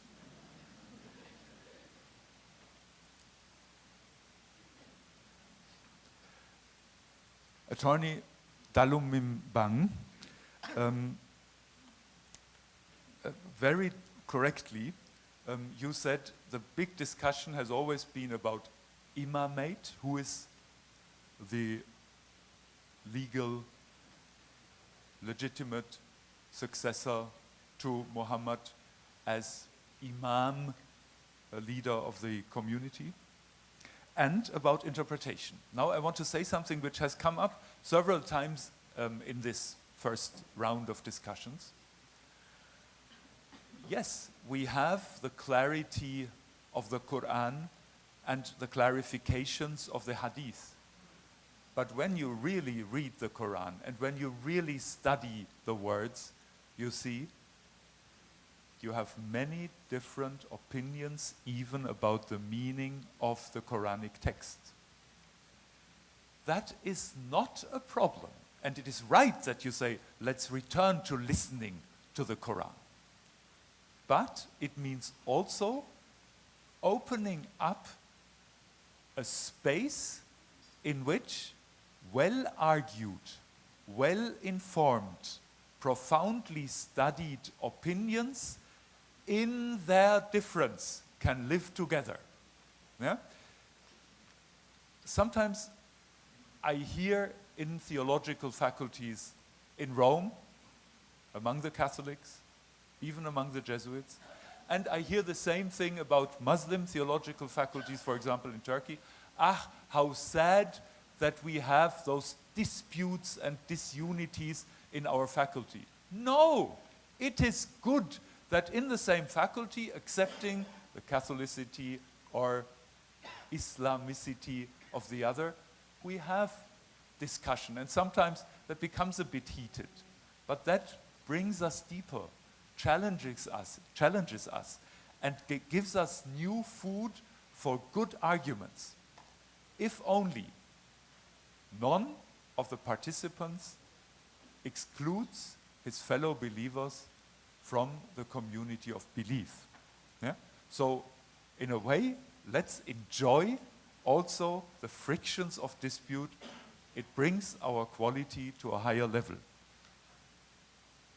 There were so many very good remarks you all made, but it would even in a way water them down if I made comments on everything. Let me simply stop here and say I'm deeply impressed by the profound quality of your contributions, and I'm looking forward to the next round. Thank you very much. Thank you, Father Felix. There are still others here in the inner circle who wish to say their piece. So Mr. Lunar Failoga, and then Mr. Hussein and Mr. Ali, in that order. And may I see your acrylic, sir? Mr. Buaya. Okay. Good afternoon, brothers and sisters. I'm Lunar Failoga, representing the Theology Department of Ateneo de Davao University. I have only a few points. First, I'd like to appreciate not just the content of your presentation, Father Felix, but your stance the moment you spoke to us. You have that right attitude for intra-religious, because you begin, first you claim that you're an outsider, and because sometimes we're allergic to know-it-all speakers, or imperialistic, I appreciate that. Having that attitude of humility. And I'm very happy that you, and at first I expect that you would be talking about Islamic thing, but you started with our own Christian history. And it's not always glorious. You started with divisions, the pains of the Reformations. And I think that kind of attitude would help the other. Personally, me, as I listen to you, it allows me to open up easily and to listen to you. What if a German and a theologian from the Greek like you and a Jesuit talk as if you're the speaker of God? I think your stance would affect me. But personally, I like the way you said things, and you tell us your own story, the German history. And I hope that even among us Christians and among us Catholics, and we know that even in the Vatican, in the Roman Curia, the struggle is real. Why? Because people would like to begin that I am right, and Francis is wrong, or probably Francis is wrong, right, and you are wrong. Thank you. I think that's very, very important. Second point, this is my concern about when we begin to talk about unity, but I'm very grateful that my good friend Dr. Limba made some nuances on the meaning of unity, because it can also be dangerous. Because when you talk about unity it sounds very nice, intra-religious, inter-religious. Faith tradition can rediscover its unity, etc. It can also be dangerous, but I'm very happy with my good friend Dr. Limba, because sometimes our desire for unity may cover up those marginalized voices. And I think we need to confront realities. Did you know we're talking here because we're open with one another and probably we're level-headed? But the challenge comes into the picture when we have not invited those who do not have the same mindset with us. And that brings us to the third point. If there is a presence of ISIS or religious extremism or radicalism, in the church there is also what we call fundamentalist Catholics, no? That we believe that we are the only right. Even in our own archdiocese, how sad that the Catholic faith defenders have not really grown up, that they keep on defending where in fact it's no longer the trend. It has its value, and yet outside the Catholic Church there is no, there's already a pronouncement and you can analyze that, but I think we need to address that. This radicalism, and that's one question that I'd like to address to you, Father, na if given the chance, how would you, and also to my good friend Dr. Limba, how do we deal with those persons who really do not have the same mindset, the same perspective? If we're only the ones talking, there will really be unity. No? But if I will bring, we haven't invited an ISIS father, no? I'm just seriously joking, but serious. When we talk about marginal voices, women in the church, women in Islam, homosexuals in the Catholic Church, homosexuals in Islam, children, and the likes, including ISIS or radically minded persons in Islam. How I wish that I would be able to encounter one ISIS. But please, just encounter. Huh? Not that encounter, no. But to be able to, I'd like to enter. We can talk in behalf of them. But how I wish I'd like to meet one ISIS in my life, and I'd like to listen. Where is he coming from? And I like your presentation because you talk about pain. You talk about our difficulty. I like your presentation because I thought it will be another romanticized discussion of intra and inter. Thank you for bringing us to the difficult, it's really painful. That's one. And probably the last point, I will end there, no? I have several points here. I will end there. I'd like to address to our fellow young listeners here, fellow youth like me, the use of social media. The social media is being used for propaganda, good or bad. But I hope for my fellow youngsters here, I hope we use our social media not just about becoming a fame whore, but also use social media to advance our desire for peace, and not only our desire for peace, but to make us more aware that the desire for peace and unity is really a difficult process. It can be very a bumpy ride. So I hope that this conversation will not just stop here, that will lead us to the very forefront of that desire to dialogue where radicalism, a radical mind, emanates. And that is one major question that I'd like to hear from Dr. Limba and you, Father. How do we deal with them? If suppose there's an ISIS here, we'll be talking, how would we react to them? So, thank you, Madayaw Davao.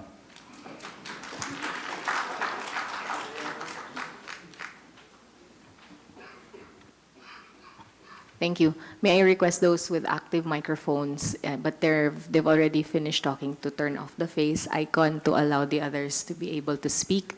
I believe it is Mr. Hussain's turn next, and then Mr. Ali, and then Mr. Buaya, and Dr. Clamor. Okay. Assalamualaikum warahmatullahi ta'ala wabarakatuhu. Maganda, mapayapa, masagana at makakalikasang araw po sa ating lahat.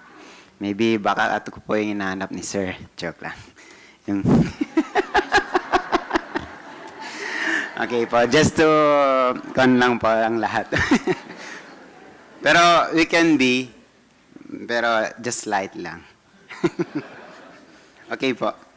So, one of the distinguishing characteristic of our modern society is its pluralistic nature. No society in the world today, whether traditional or technologically advanced, is homogeneous. Everywhere we find social groups made up of people of different backgrounds in terms of language, culture, ethnic origin, socioeconomic class, race, and religion. So in the case of Christian and Islam, one of the frequent cause of tension between the two faiths arises from the fact that both Islam and Christianity are dawahur, or missionary-oriented religions. Both believe that they have a divine to call to invite others to join their respective faiths. This rights and duty is not to be denied. Yet, in their eagerness to spread their faiths and bring others to the knowledge and worship of God, they should attempt to exercise their mission or dawah in ways that respect the freedom and dignity of persons and maintain harmony between the communities. Despite of these differences, I agree, sir, on the statement that Christian and Islam can live together and also work together. Christians and Muslims or Islam comprises nearly half of the world's population. The nature of relationship between these two communities is of considerable significance for the welfare of the whole human family. Significantly, peace is at the heart of Christianity and Islam. Christians call Jesus the Prince of Peace. Their prayers for God's peace is at the heart of their spirituality. In Islam, As-salam is one of the 99 beautiful names of God. When Muslims meet, they greet each other with Assalamu alaikum, peace be upon you. In the face of the deadly threats that today confront both humanity and the earth itself, there is an important contribution which these two faith communities can make.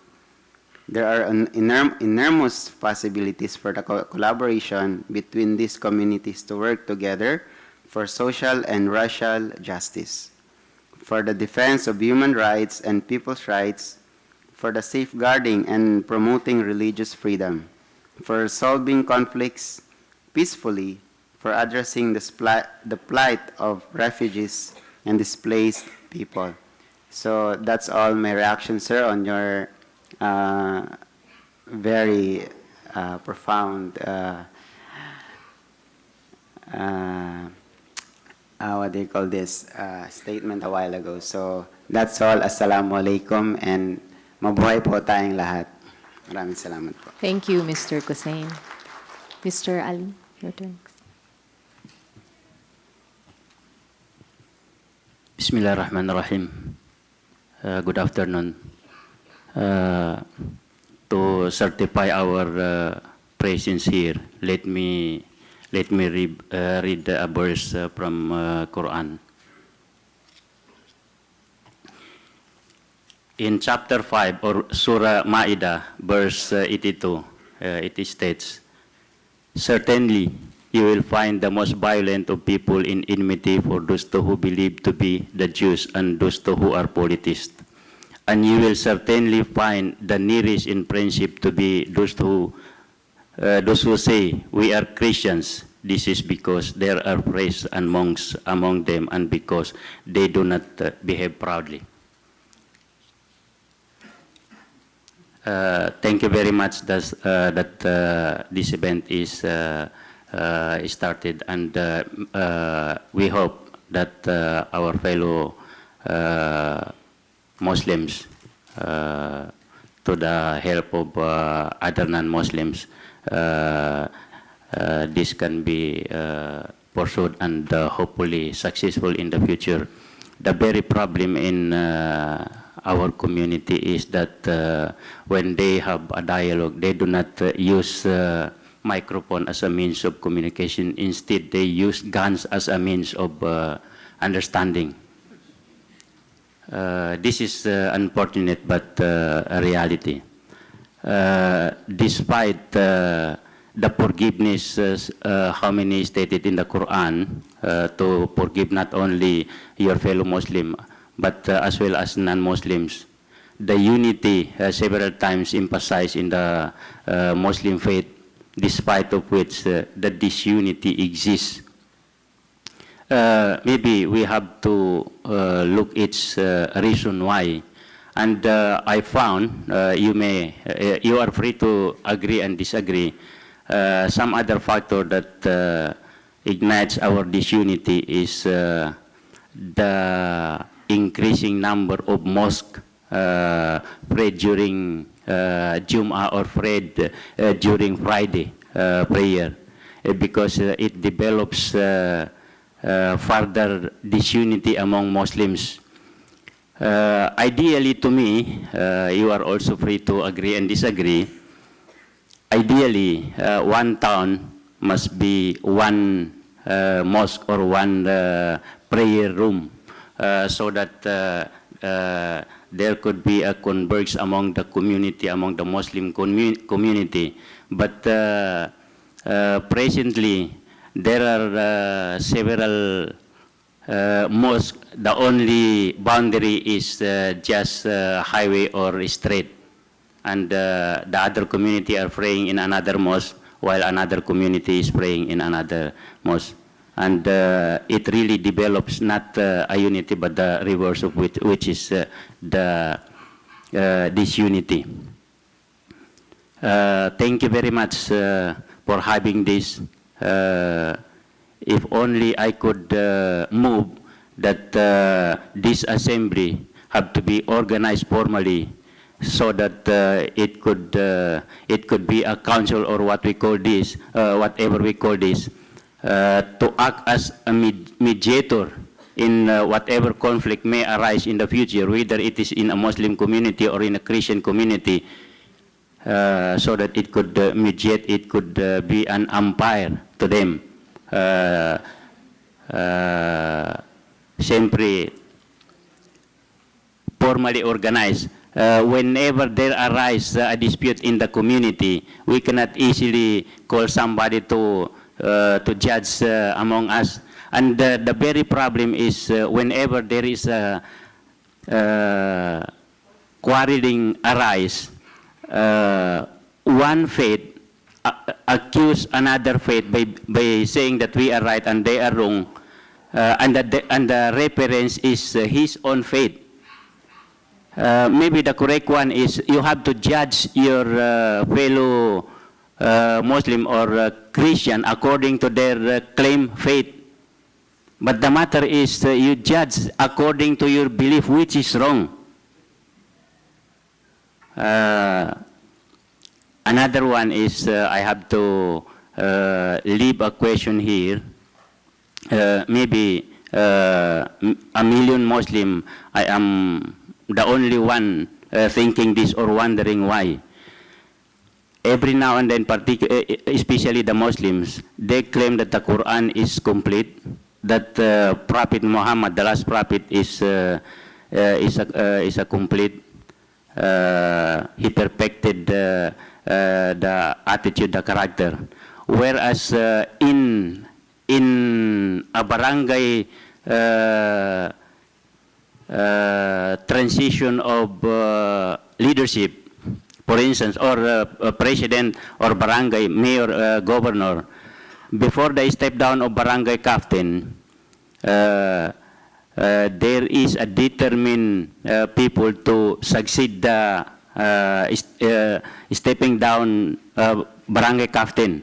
Whereas Islam is a universe, and yet the Prophet of Islam failed to give a guidance to the people that after him, we all agree that after him there is no prophet because he is the seal of the prophet. But after him there must be a leader who can interpret correctly the Quran, the Islam, and whom the people can consult whenever there is a problem. But the Prophet failed to do so, or I fail to know that he appointed somebody, and until now I do not discover. Thank you very much. Thank you, Mr. Ali.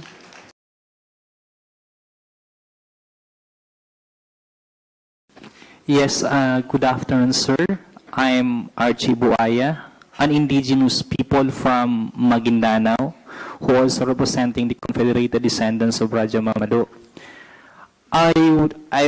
First, I would like to thanks for the invitation, and of course, the presentation is really scholarly, Islamic, on the Islamic perspective, it's very scholarly, so maybe I cannot really understand those texts because even that I am an indigenous people as Islamized, but the differences between the Shia thing and the Sunni thing, for me, it's really hard to understand. I believe that as an indigenous people, we're a peace-loving people. Before the arrival of Islamization in the 12th century in the Philippines, in the context of the Philippines, and the arrival of Christianity in the 15th century, people, the native inhabitant of this nation, of this community, are living together. This identity, for example, they are really united. So when we trying to find the situation at this time, there's a lot of things arising. The extremism thing, the radicalism that caused violent extremism to the ground. It's because of the differences and different understanding, and maybe the interpretation of the holy book, the holy book, the Quran in general, and of course the Bible. So I would like to react on the four theses, especially on the identity. For example, as an indigenous people in Mindanao, people from outside, they dictating our identity as Lumad. But this term Lumad is the Visayan term from Visayas, of course, from the Cebu people. And the Moro people, dictating their identity as Moro because of the Spaniards, referring them as belong to the Moors. The Moro are the Moors, since that Spain was conquered by the Moroccan for more than 700 years. This identity until this time among the indigenous people, for example, is still confused for them. In the case of indigenous people within the Bangsamoro area, at this time, even that they are already participating in the peace process or even in the crafting of this certain law of the Bangsamoro, they're still confused of that identity. And this identity leading them to divide themselves. Because in my tribe, in the case of my tribe, we are 120 plus thousand population. But not all of them are Muslims, and not all of them are Muslim, and most of them are Christians.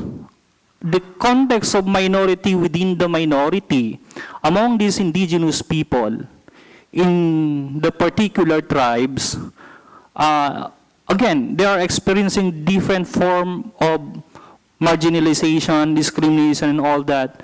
But the question is, if we wanted to eliminate this kind and all forms of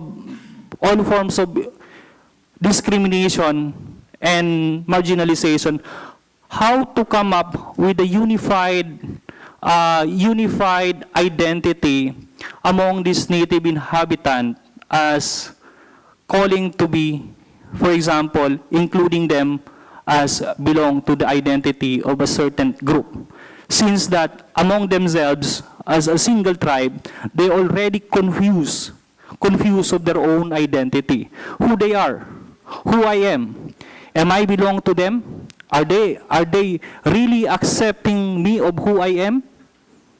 those questions arising, of course, in this room, I believe that everybody understand the level of our communication or maybe the level of our discussion. But when you go down to the ground, talking to the grassroots members of this specific tribe, they cannot understand us. You're going there, then discussing all this extremism, violent radicalism. I don't think if they easy for them to understand. So, who are those people vulnerable on the vulnerable on the possible wrong explanation on a possible recruitment to be recruited of a something like radicals? Those people who really lack of understanding in terms of those line of thinking, like what's happening right now. So I believe when we talk about identity, we must be sure that this identity should first we need to know our history, the basic history. For example, the Maguindanaon group of people they believe that they are descendants of Tabunaway. But when you ask them, who are the Tabunaways? Who are the Mamalo descendants? I believe even them, they don't know that. So, if we really wanted to know our identity, our responsibility, we must know our basic history of who we are and where we came from. We're always claiming, for example, we are Muslims. Being a Muslim, who are the Muslims? You people are scholars in terms of explaining the Islamic way of life. The Shiating professor, my friend, my colleague in the IM, Dr. Limba, and the rest of the professors, they keep on telling that the difference of different school of thought in Islam. But the basic question of who are the Muslim? Who are we? Are the Muslims are those people claiming Muslim, for example, in Maguindanao, but they are still practicing the haramic activity? Are this group of tribe, for example, this tribe are claiming Muslim, but then their activity is not the activity of Muslim as being way of life? So we must consider that this kind of context, when we defining the identity, we need to consider those things, and especially the history of being who we are. Thank you and good afternoon. Thank you, Mr. Archie Buaya. And finally, Dr. Clamor, before I turn it over to Father Felix. Magandang hapon sa inyo lahat. I am Arnie Clamor, Theology Professor in Ateneo de Davao University. Maraming salamat for inviting me to this conversation. When you speak of fullness ahead, I already have a glimpse of the future, and I cannot help but dream of a time when Christian scholars would be invited in a Muslim university to have their conversation with a Muslim professor, expert in Christianity, to be moderator. I cannot help but think of this kind of future. And then when we would listen to each other, express our questions, pose our questions, empathize with our struggles, and suffer our own pains. I cannot help but think also that in Rome, the center of Christianity, there is a mosque.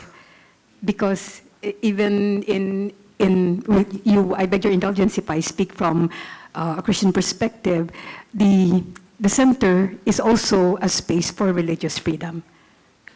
And but of course, speaking as a Christian, the real center is Jesus Christ. But when I look at, I am a theology professor, and I try to educate our students in the faith. We look at the history of the church and see many mistakes, which had been tragic for certain peoples and vulnerable groups. the Crusades, the heresies that claimed that only the predestined, the pure, could achieve salvation, the colonization, which justified the elimination of certain indigenous cultures. There was a point in our history when we believed the cross could go hand in hand with the sword, and we have learned painfully that this is a falsehood. In other words, we have learned painfully that we cannot work for peace with instruments of war, that we cannot save the human person by destroying a part of him, not his body, not his freedom. I'd like to propose a further thesis for reflection. And, well, we speak of the healing of memory, and in my study, in my teaching, I realized that we also have to clarify, indeed heal, our image of God. Because I'm teaching the social doctrines of the church this semester, and I've always been telling my students that when we work for justice, we do not say, this is the truth, we have to work for justice, but the energy that motivates our working for justice must not mimic the very violence and injustice we are trying to change. In other words, well, we speak of identity and clinging to our doctrines, but sometimes they are we work on them too strongly. We insist too strongly that when we absolutize them, they could turn into a false religion and lay waste the world. And that is a real danger. In particular, in my classes, I try to, well, get from my students, what is your image of God? Because the image of God, I believe, colors the way we conceive of everything else, especially the way towards unity, the way towards justice, the way towards peace. Because if we conceive of God as a just God, but a little bit violent, however redemptive this violence may be,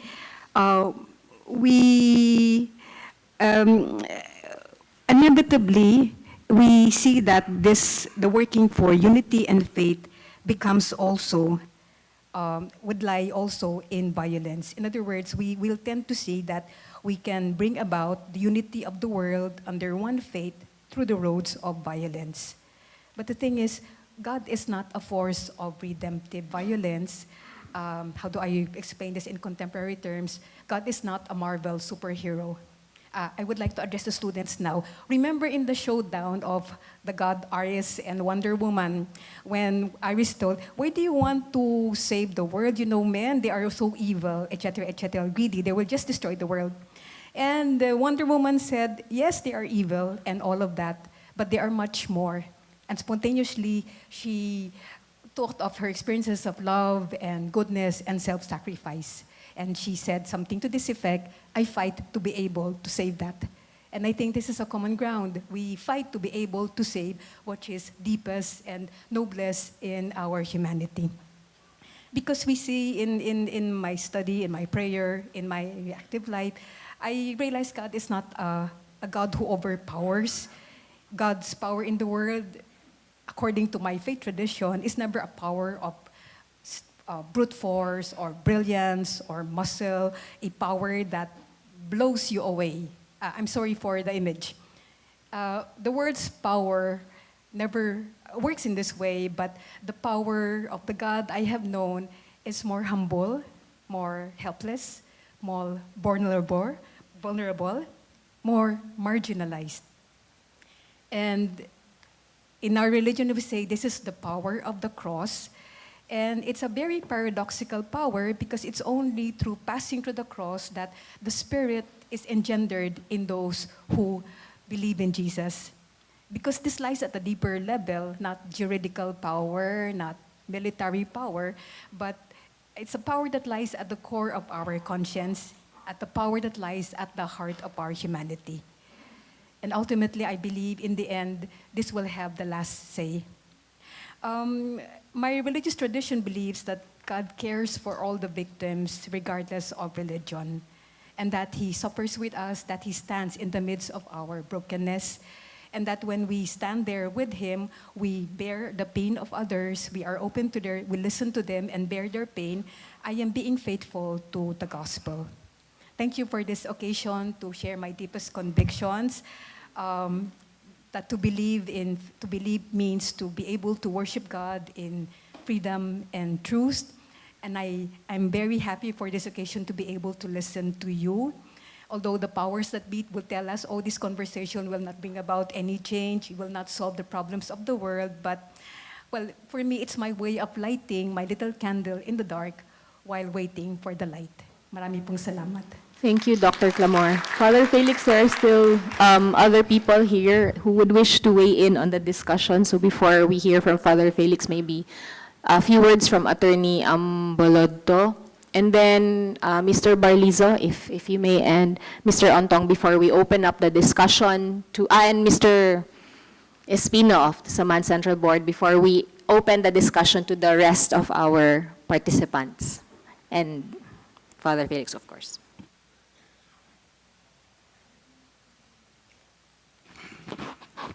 Okay, thank you very much.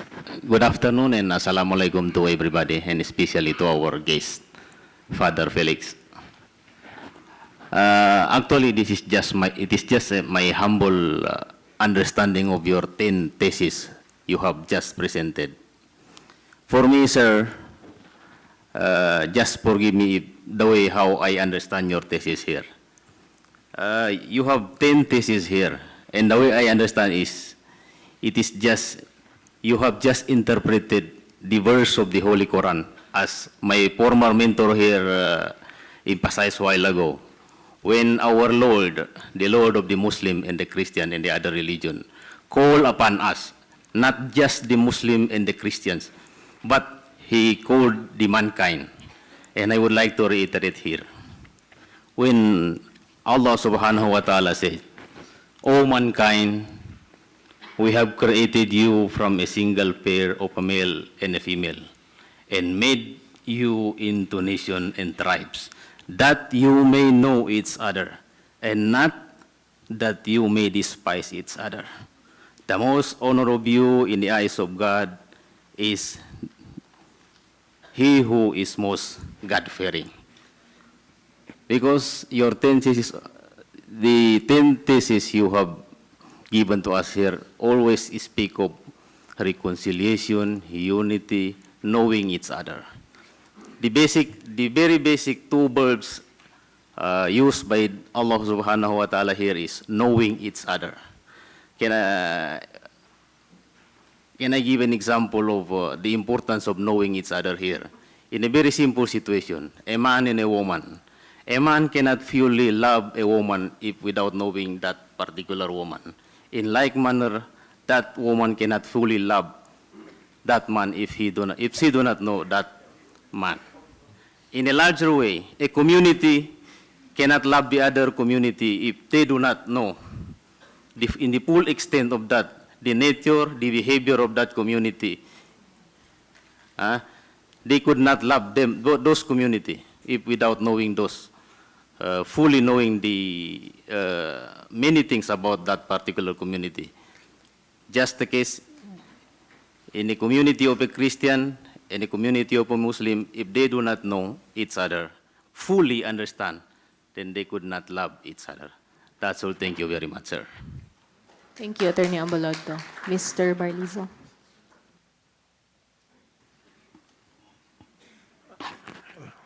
Thank you, Ma'am, for giving me a chance. Before I would like to greet you in our noble and traditional greet. Assalamualaikum warahmatullahi wabarakatuh. I am Leonardo Barlizo, came from municipality of Bucebed Santos, and as a president of Bangsa Sangir tribe. I am very thankful to giving me a chance to attend this intra-religious dialogue. So even it is very difficult for us to come here because of the distance, but we are trying. Thank you very much, Father Felix. In my part, regarding the said event, I would like also give my only hailing memory, because during the fast since the administration of President Marcos, and until now, I cannot forget what happened in our place, because especially in our tribe, we are belong to the cultural minorities. I think very difficult for us to regarding the situation of our place. You know, there are many what's happened during the time of that administration, and until now I cannot forget to remember, because the dislocation of our place and regarding the, especially in our community, in our tribe. So that's why during the fast, if we will not make regarding the reconciliation between different tribe in our place, I think we cannot go back in our place. So the important is reconciliation regarding the different tribe, especially what happened in our place in Mindanao. You know, what I have observed regarding the crisis was happened in our in Marawi, that is the political motivation. So I think it what's happened if we cannot make any solution regarding this, because it was spread in our different places in Mindanao. So that's why I hope we are here now to join this intra-religious dialogue, to make also to find a solution how to give and to support our national government to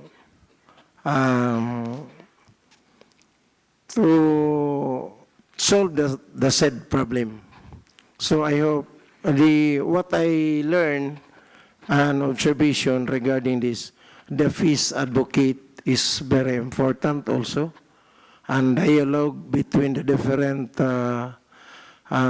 make dialogue the different religions, like Muslim and non-Muslim, and the Christian, and especially the Lomad. I think we know what happened if we cannot make this this problem, because during the time time of President Marcos, I was also one of the make a negotiation between the Moro National Liberation Front and the government. So that's why during this status of our in Mindanao, I think if we cannot make a solution to find the different religion and different sector of our community, so we cannot even in our situation, because as of now, what I have looked in our situation, I think the crisis of Marawi, if we cannot control it, it will be spread in different places in Mindanao. So the most important, I think, that we will make regarding this solution, regarding reconciliation, because it was stated in our event, yes, this And I think in my part, as one of the leader, especially in my group, I would like to emphasize, especially in the young generation, to educate more, giving education so that they will not go to, I think, you know it already, while Brother Carl was also talking about the said problem.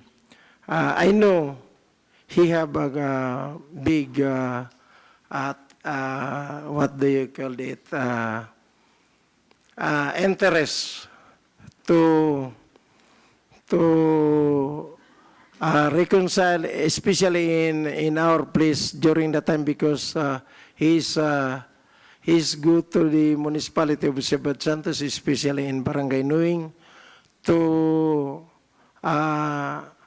during that time to convince the Muslim Sangir leader in that place to have unity, it's especially in the Christian community. So that's why I support him interest, because, you know, to not to create what do you call it, regarding the Christian and Muslim misunderstanding. So that's why I also very thankful for your interest, Brother Darkar, to giving me the said attention regarding the said reconciliation. So in this part, I am only supporting the intra-religious dialogue of this event, even though I know that in my part it is very difficult, but I try my best to support these activities. I think, thank you very much, and that's all. Good afternoon. Thank you, And Mr. wassalam. Barliso. I am reminded by our organizers that we're supposed to have a health break. With your permission, Mr. Ontong and Mr. Espino, can we resume with your insights after we have a short health break, if that is okay, to allow our other participants to go to the bathroom if they need to go to the bathroom. Some might wish to offer prayers. I'm told there is a prepared prayer room in the ante area of this Finster Auditorium. And if you need to do other things, we resume in 15 minutes, if that is okay, to allow for other fruitful discussions from our participants outside of this circle. Thank you very much.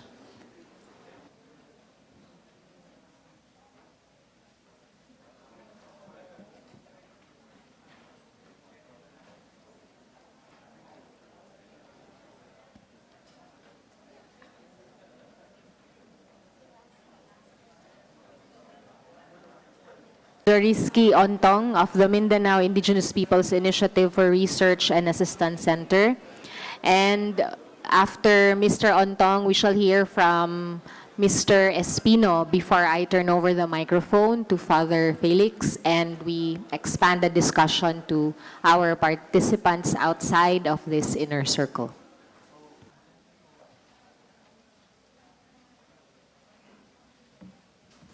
I see. Hello. Okay, thank you very much. Assalamualaikum warahmatullahi ta'ala jami'an wa barakatuh. On the part of my brother Muslim. So, first of all, thank you very much for the Ateneo de Davao University for inviting me as one of the reactor to to the presentation of Father Felix to this intra-faith dialogue. So this is my first time to participate of the intra-faith dialogue. So I really appreciate with the presentation of Father Felix because this is very useful in our community, and it can be replicated to the community-based the presentation. Because while we are talking here about the intra-faith dialogue regarding what is happening now in our environment, in our global and region, but of course we somehow neglected what was happening in our community. So it should be, while we are talking and pushing this unity and dialogue in the higher up, we must also set a venue to dialogue in our community leader so that they will also aware what is happening now in our global, what is happening now in our society. And so with that, I hope through this effort, it can be replicated to our community. What we have learned here can be also replicated to the community level. Because if we are just talking here in this very cold room, but what will happen to our community? So it should be, the community should learn what we have discussed here. Like what happened in the peace process, while our peace panel talking about matters affecting of our community, but in the community level themselves, they did not talking to each other what is right for them. And it should be, the community should be involved. Not only involving by consulting them, but also involving them through crafting of program, laws, and etc. And consulting them what is the right and appropriate solution to the problem in the community. Because they themselves in the community know very much what is the solution to their problem. Because they are in that community. And therefore, they are very much aware the solution to their problem. And we only supporting to them if that is also in compliance with our laws, both divine law as well as our constitution. If that is legal, based on our faith, based in our divine laws, and also our constitution, why not supporting them? So I would like to challenge this body to somehow create or from the participant or reactors to undertake with their capacity to talk to each other of the different faiths and religion in our community, because we know each other and we can have a better understanding to each other if we in the community, the religious leader, the tribal leaders, the academic, and all sectors in our community should get involved in order to preserve the peace and better understanding among each other. So I think for now, I am very much thankful to the Ateneo de Davao University for convening of all these bodies in order to solicit their views and outlooks with regards to the present situation, as well as providing us Father Felix to give some insights regarding the intra-faith dialogue. So thank you. Thank you, Ustad Floriski Ontong. Let's hear from the youth, Mr. John Kevin Espino of the Samahan Central Board. Hi, good afternoon. I'm John Espino. I'm from the Student Council of the College Unit of the Ateneo de Davao from Samahan Central Board. So, I know we're discussing about interreligious dialogue, but I could not help but reflect and think about how significant the thesis were also in the context of us millennials, especially in application outside of our faiths. So millennials, it's the hot word nowadays. And everybody seems to look into us and up to us on what we are going to do. As the adage says, children are the hope of the future. So there is a very big weight placed on our shoulders. So with these discussions, as Father Felix have said earlier, religion is not just about prayer, but also an ideal to which we all aspire to have in our society as well. So there are 4 points regarding the thesis. I'll start with the healing memory, then the identity, and the concept of the other, and the 8th and 9th, which I have just renamed into time and collaborative roles, more or less. So for the first thesis, healing memory, pardon me if I may sound insensitive, but when we are asked about issues, especially on things that are concerning our country nowadays, if you think about it, these issues are even older than us. For example, the historical injustice to our Muslim brothers and sisters in the context of Mindanao and the bad things that happened during the Marcos regime. These are things that have happened outside of our direct experience and knowledge, but somehow our parents, our relatives, our fellow countrymen have experienced this before, and this is something that was beautifully laid out in your second thesis, first to third thesis, that talking about even if we're not there physically, even if we're not there as us experiencing it, we still have the responsibility, especially towards reconciliation, especially towards correcting the wrongs that were done, and especially in healing and acknowledging the pain and the suffering that happened during those times. So in light of our current issues, especially now that we are experiencing, for example, the recent death of Kian de los Santos, this is also something that we are still healing and yet experiencing at the same time. So it's a challenge. And more importantly, when it comes to identity, we are because of the prevalence of internet and social media, we are the visual generation. And to some extent, what we seem to be is more important than who we really are.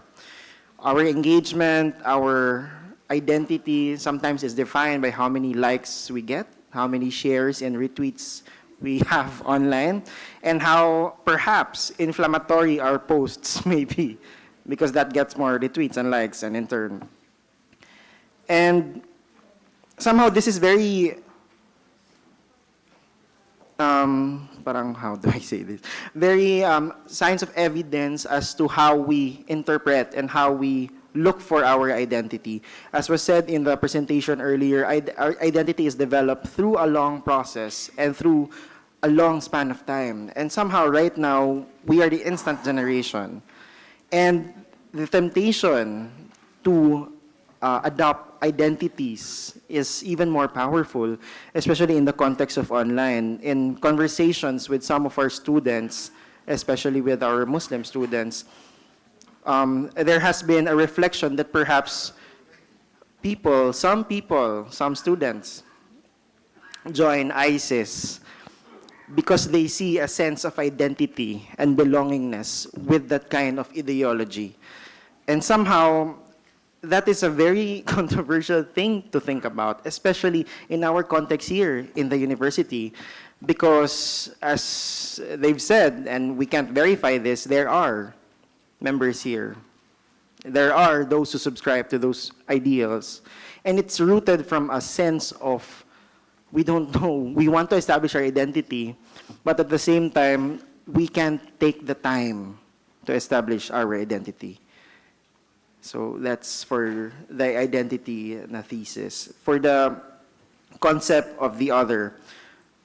So I think with our discussions, especially those that we carry out online, we always seem to prioritize having something to say and not really reflecting or not even thinking about whether or not what we are going to say would add to anything, or it would just add to the conflict and miscommunication that's happening online. So more importantly, I sometimes feel that we just want to be correct, and we want to just tell that each other people are wrong. There is no place for accepting that we may be wrong, and the primary thesis about the other is openness to accepting that we may not be correct, even if we feel we are, is as important, so that we would acknowledge that perhaps we are also wrong.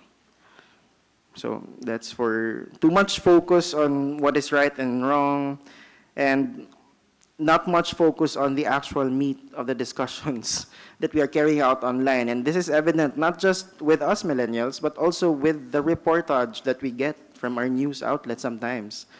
At the end of the day, when you read an article, you just think about what is this article trying to say? Is this trying to add to the conversation? Or is this just trying to say that we are right?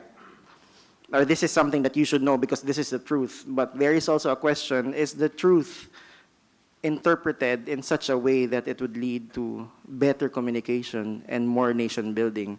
As a question that has often materialized in our discussions, is there no more place for nuance? Is it always going to be one stand, a definite stand, but no place for more critical thinking and more comprehensive discussions?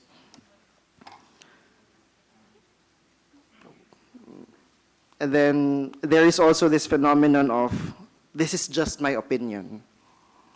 We are not so afraid to say what our opinions are, but we cannot take responsibility for the opinions that we've said, especially if it caused very big miscommunications, especially in the online sense, because we don't have the the visual cues, the non-verbal cues that you see when we're talking to another face-to-face. More and more, we just preface everything that this is just my opinion. Well, it's your opinion, but is your opinion really helping? Have you thought about your opinion? And will you take responsibility for your opinion in the future?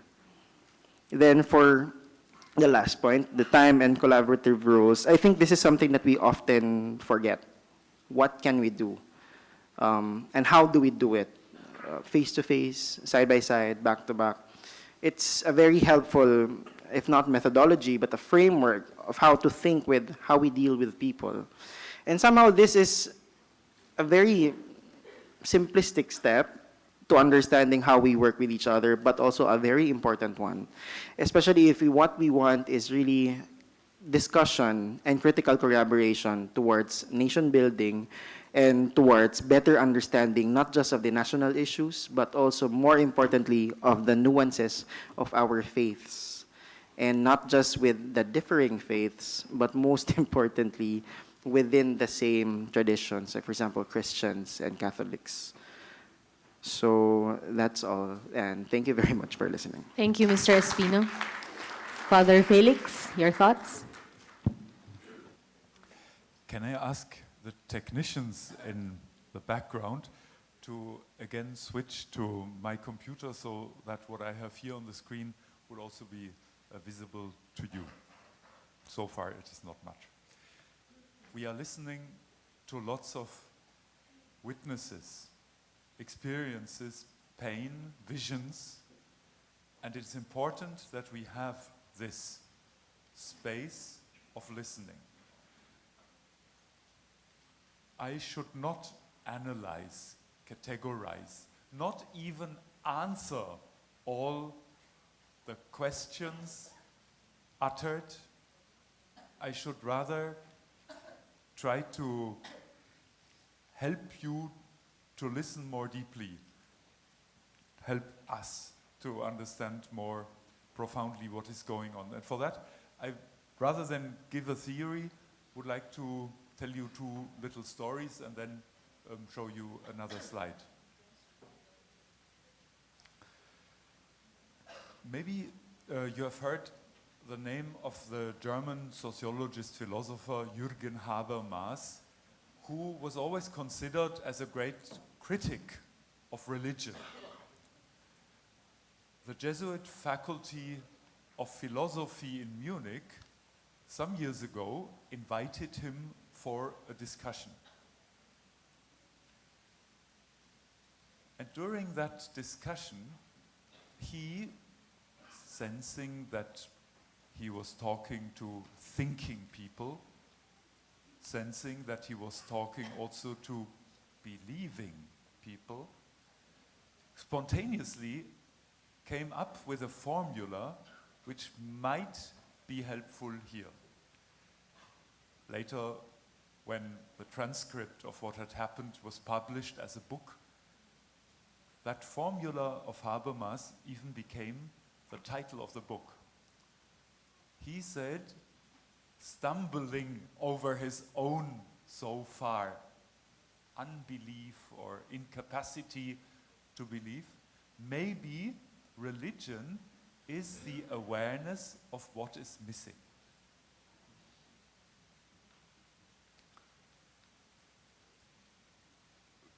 Important that people are bringing in aspects they felt were missing, experience that not all of us can see, and even remind us of the fact that people who should actually be around this table or in the seats here are not here. So the question is really, can we have a dialogue with those who, according to our perception, do not want a dialogue? That brings me briefly to my second story.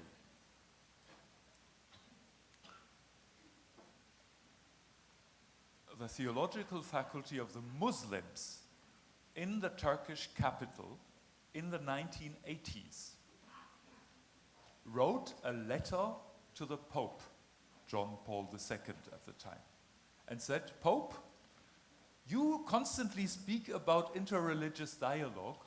We want this dialogue. Send us interlocutors. We want to speak with them.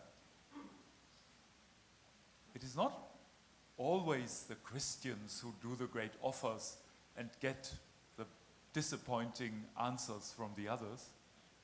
There are good stories where Muslims have that sense what is missing, that curiosity that was also part of the cultures of the indigenous people here, who were these great navigators, always trying to explore what is beyond the horizon.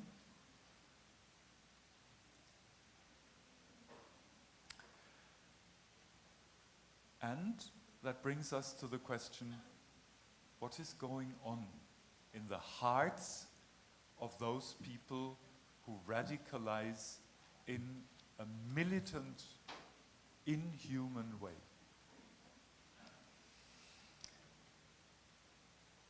What can we do about it?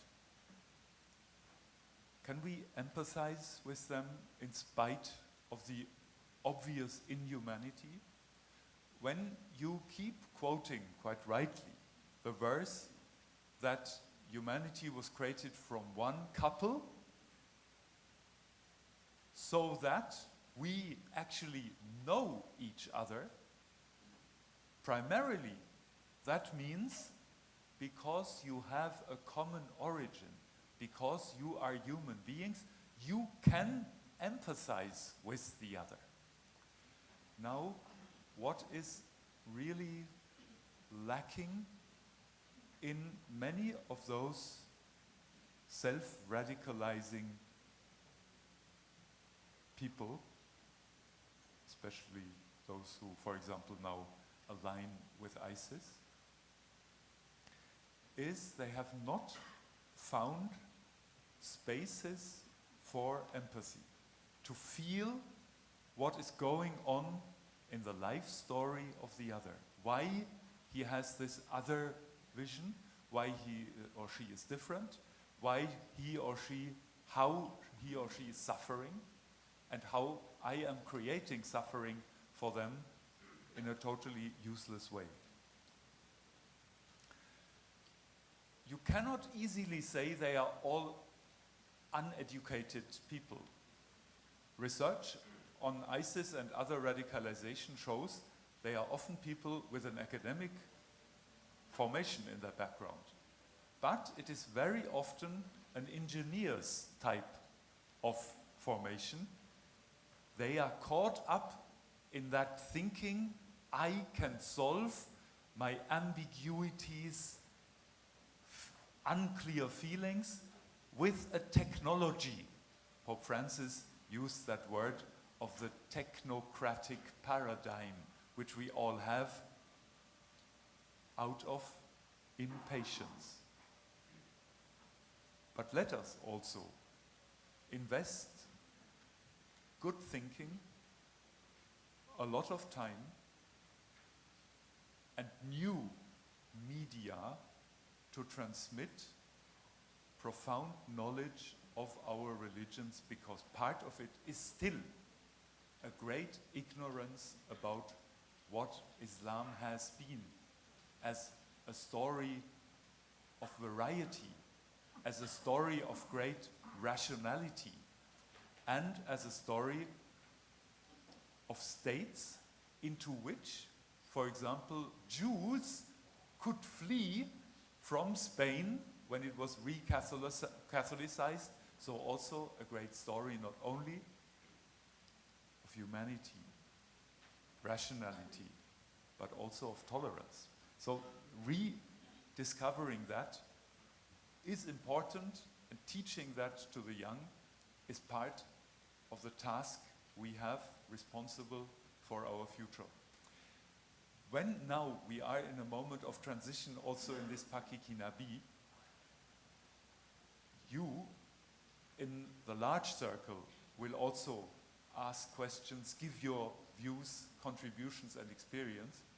I would like to share with you the 2 points that we, preparing this, were focusing about, and maybe these 2 fields can inspire your own way of presenting your vision, your feeling, your experience.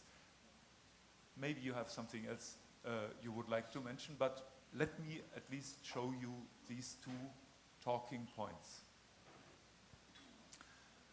What do you think are the root causes for radicalization, tribalism, and group hatred? And how must religious education change so that conflicts within my own religion end? Now, don't tell me we have to teach people that they shouldn't behave like that. Do you know how little it helps if you simply talk at people? Rather, ask yourself which reasons, motivations, examples, which spaces for healing experience can we open up and provide? With those questions, I invite our participants in the outer circle. There are 3 people who have already raised their hands earlier, so may I begin with the esteemed gentleman at the back of Father Tabora, and then Dato Mus, and the gentleman at the back. Then we go from there. Hello. Thank you very much, Attorney, for recognizing me. Actually, Assalamualaikum warahmatullahi ta'ala wabarakatuh, Father Tabora and the others. I have to manifest, Attorney, the things I was invited for as reactors. So I have to give my efforts to be recognized so that I can manifest what is pledged for. Um, the thing that first I have to thank the secretariat and the planner for being invited, Father, for this very significant occasion. Then I saw significance of these things, Father. Actually, intra-faith or interfaith is not new to each and every one of us. It was done maybe even centuries long ago. But the merit and how deep was the effect of it and the impact of it in resolving the problem is not being measured, even before. Then we have to think also because there are groups and I say personalities who are pushing the efforts to attain a certain level of interfaith and intrafaith dialogue. So, since we learned, and this is, we have to extend thanks also to our discussant, Father Kerr, from Germany, from Europe, especially giving us 10 theses that it can also address many norms in the society before and even today's norms of the society that we need also to at least measure that if possible. If you also follow me on that belief. I said it like that because I want to mention also, Father, because I did not even hear anyone from the speaker talking about interest, which most of the cases, the causes of conflict is bound to that term on interest. Speaking of religious groups, a certain religious institution has its own interest. Then it means what I mean here, fighting of two different interests in what level actually produces some level of conflict. But we have to thank also because everything in this world was created out of conflict. So therefore, conflict cannot be removed from within us because we came from a conflict, Father, which I don't know if you believe on that. Okay. So I have to further my statement on that level. Seemingly, by speaking of interest, there are three things where also Christianity believe much on it. Maybe also for the Muslim one or in Islam, it can be propounded also in some of their principles. I said one, as you have mentioned also, about identity. Identity is very significant, but there are also personalities treated identity as permanent one, only permanent one. Speaking of permanent, like for instance, an identity of status. That identity which can be classified as a status.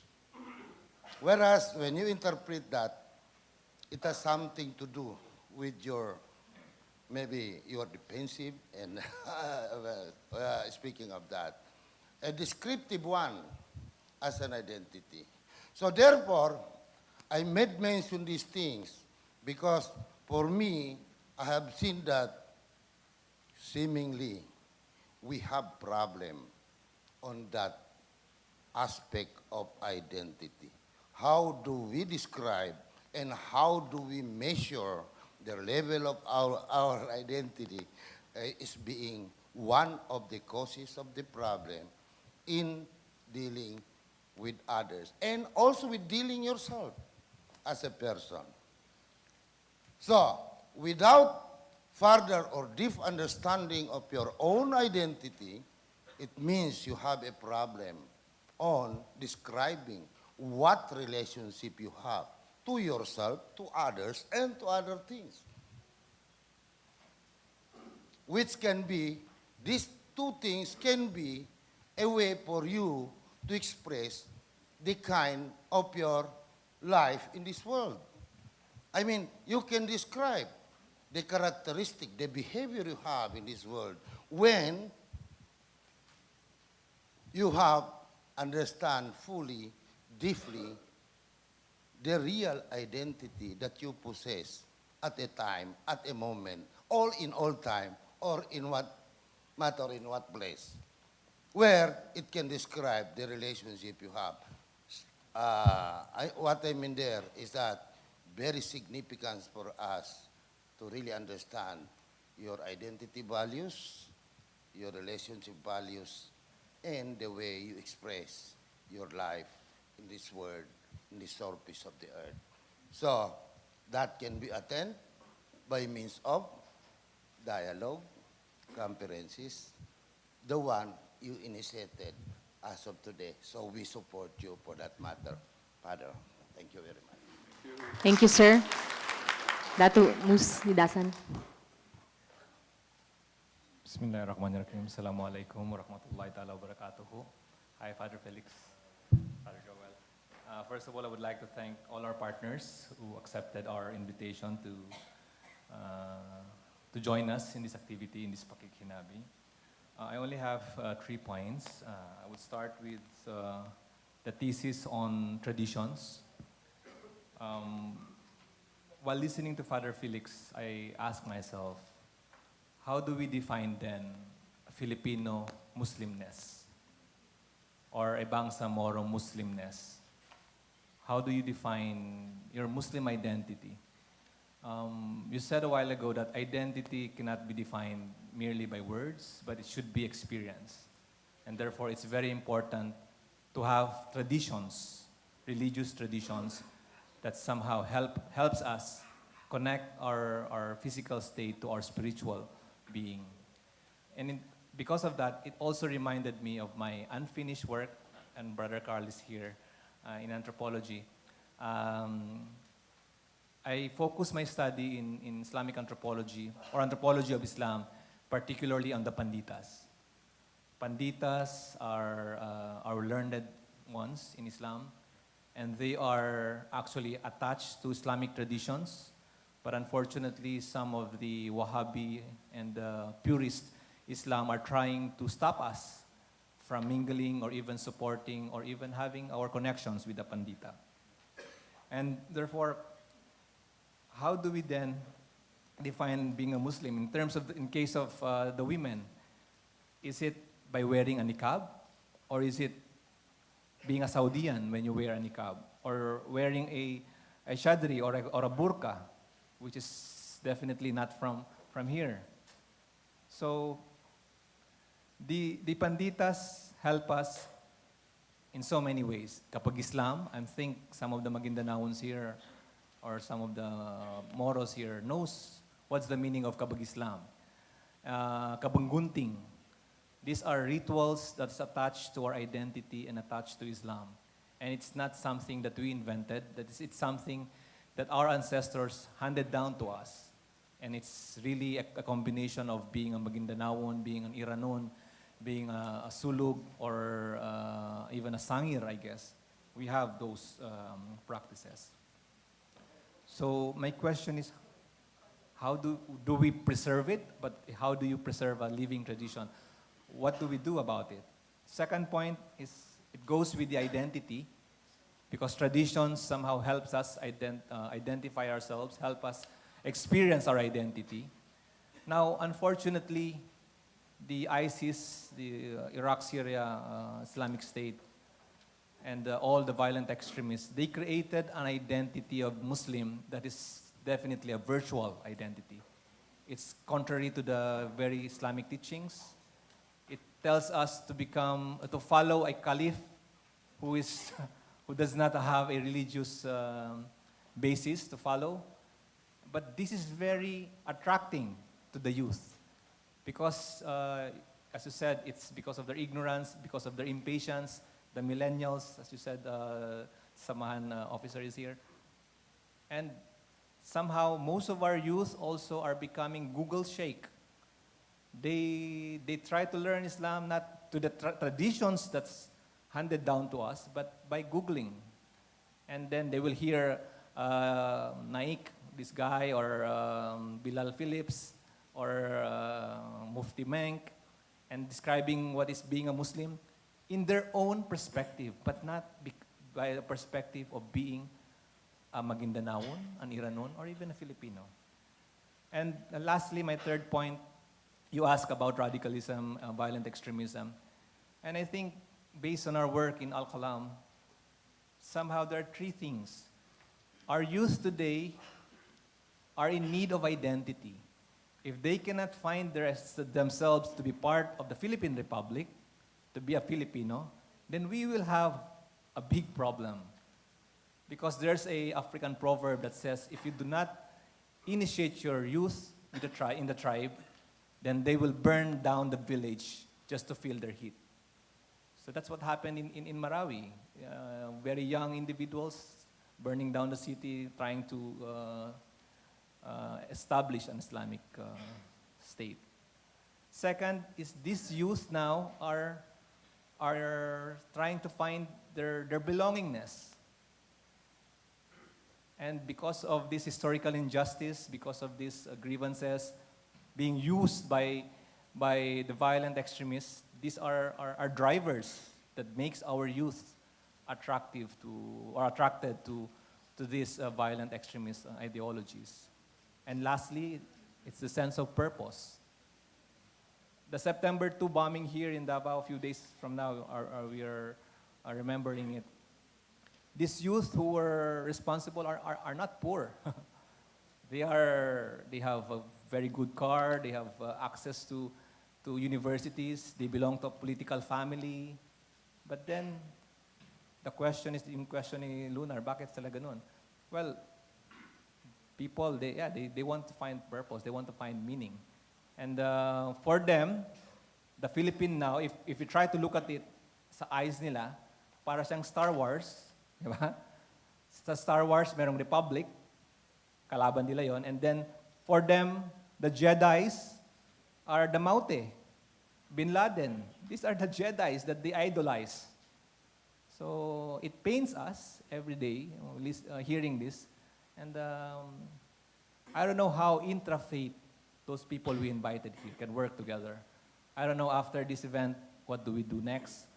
How do we address this cancer within the Islamic community that somehow destroys us, and not only us, but even our brothers and sisters who are non-Muslims. Thank you. Assalamu alaikum.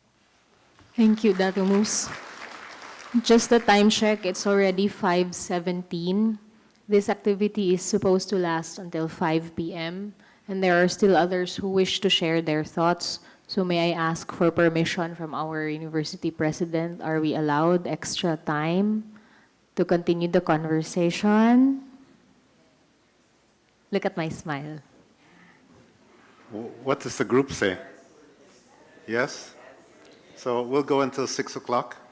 Okay, Father. Okay. But just a reminder to our participants in the outside circle, we should be also generous enough to allow as many people to participate as we can.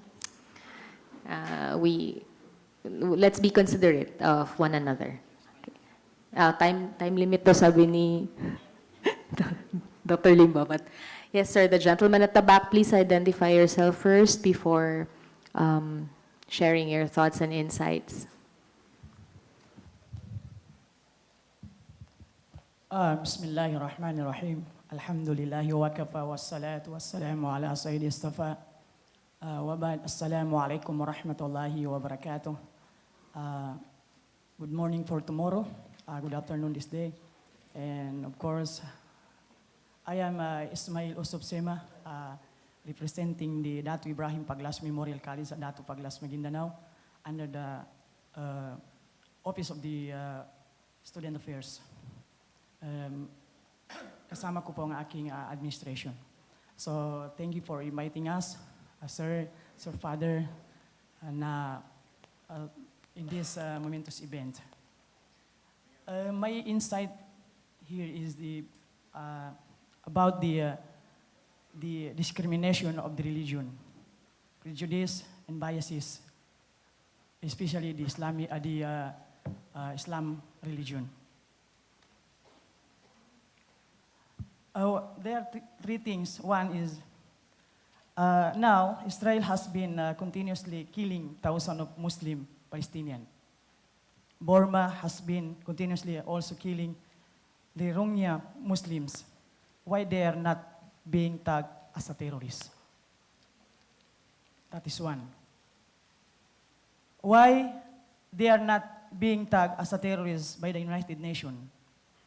It is discrimination. Is a discrimination to innocent Muslim victims. Why Muslim is a suspect? The media and the government tag him immediately terrorist. When Muslim kill one people, immediately the media and the government tag him as a terrorist. Then, is it a media anonymously campaign to destroy the image of religion Islam as a whole, or the Muslim? Number three, recently a suspect of the Manila Resort World killed more than 30 people.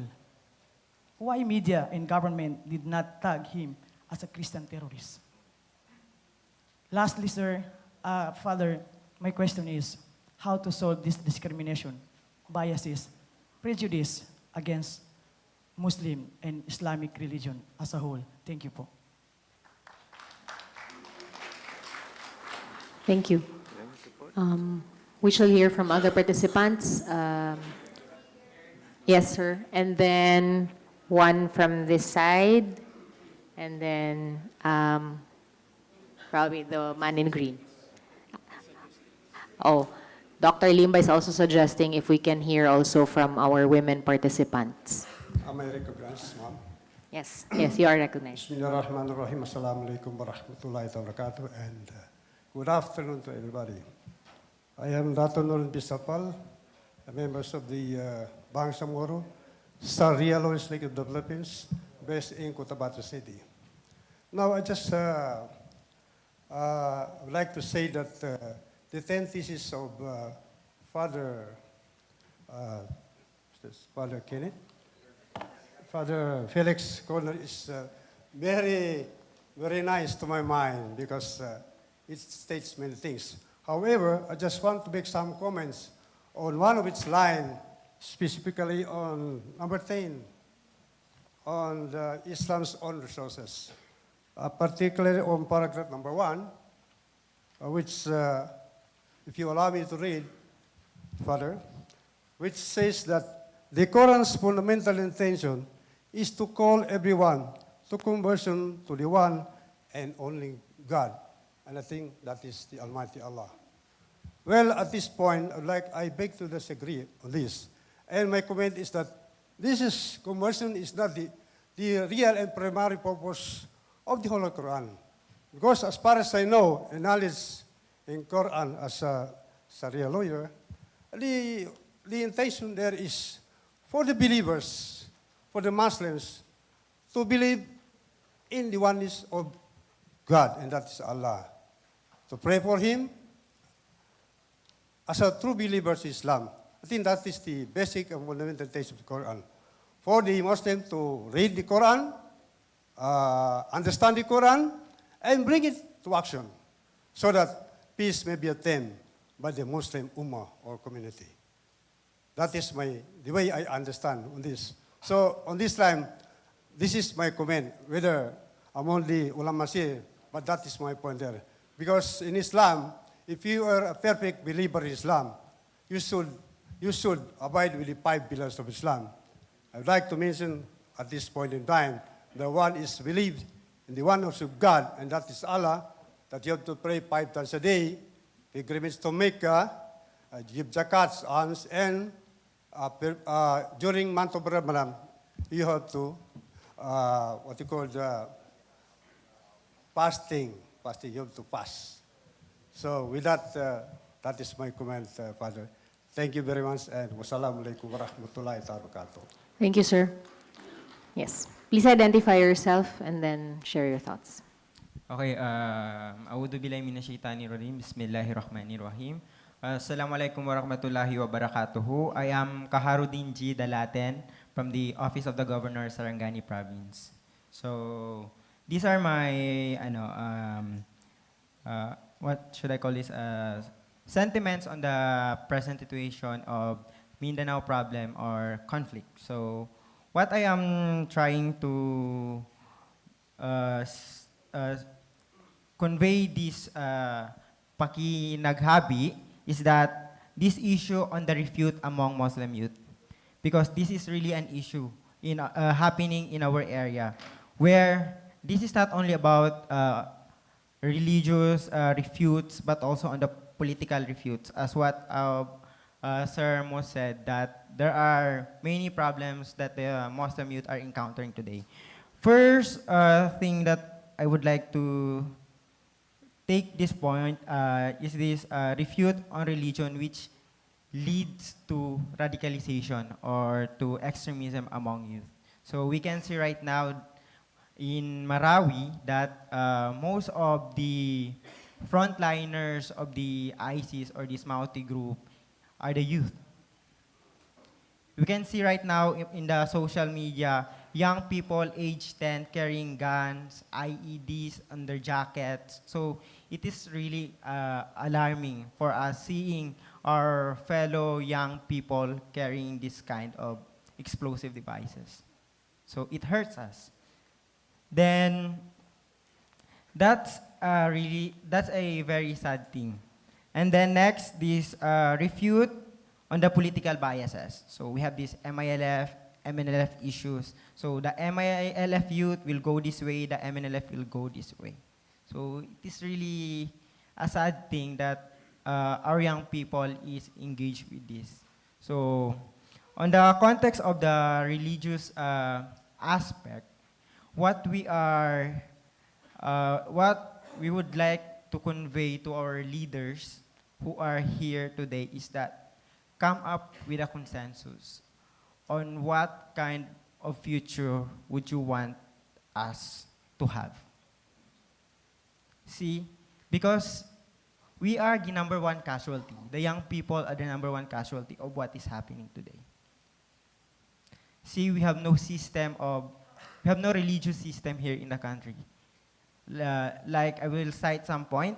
If Sheikh number one or Mufti number one came from Al-Azhar University, this is what he would like to tell the community. If the other one came from Syria, this is what he would like to say in the Muslim community here in Mindanao or in the Philippines. So there is no proper or standard teaching for us, Moro youth, in following which school of thought to be follow, what madhab we should do, what interpretation of the sunnah of the Prophet we should do, because we have no uniformity. Sometimes I am asking myself, is this all about this religious orientation outside the country that brings us more confusions with these problems? Somehow I am asking myself that, or it is the thing that we have no good governance that would solve this problem. Because it is, on my point of view, that we have these community situations that we are encountering, but still the political people doesn't see this. Like one of the political officials in Marawi said that there are problems in our Madaris system, in our madrasa. That's why the proliferation of the of these ISIS is very rampant today. So on their part, they have intel funds, they have everything to control the situation. And see, the product of poor governance happened in Marawi. These radical people entered without their efforts, without their initiatives. So I am asking everyone that, including the stakeholders, the non-Muslim stakeholders, that please help us to realize this good governance that we want, to control the situation, to have a good life, a better system that would serve us in good ways and more beneficial ways. Because it is really alarming that if we don't have this BBL, Bangsamoro Basic Law, what will happen next? The lost command of MILF will become another part of the ISIS and other terror groups. Imagine. So this is not only about religious, but it really makes sense on the political side of what is happening. Because I do believe that the political system or the governance can do to control the situation. So that's my point, and I think I gave you a good situation on what we can do in the future with this dialogue. So thank you and wassalam. Thank you, sir. At the suggestion of Dr. Limba, can we now hear from a female participant in the bigger circle? The woman at the back, please.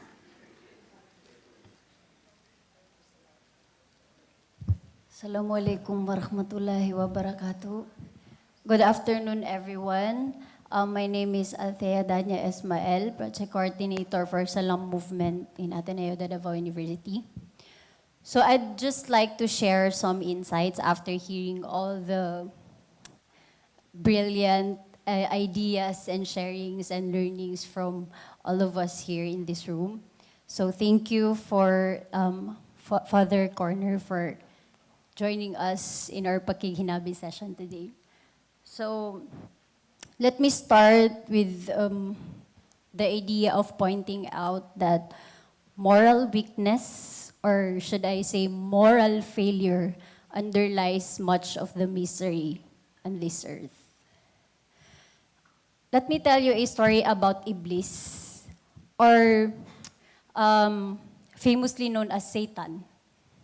Iblis, in the Quran, was commanded by Allah subhanahu wa ta'ala to bow down to Adam, alayhi salam.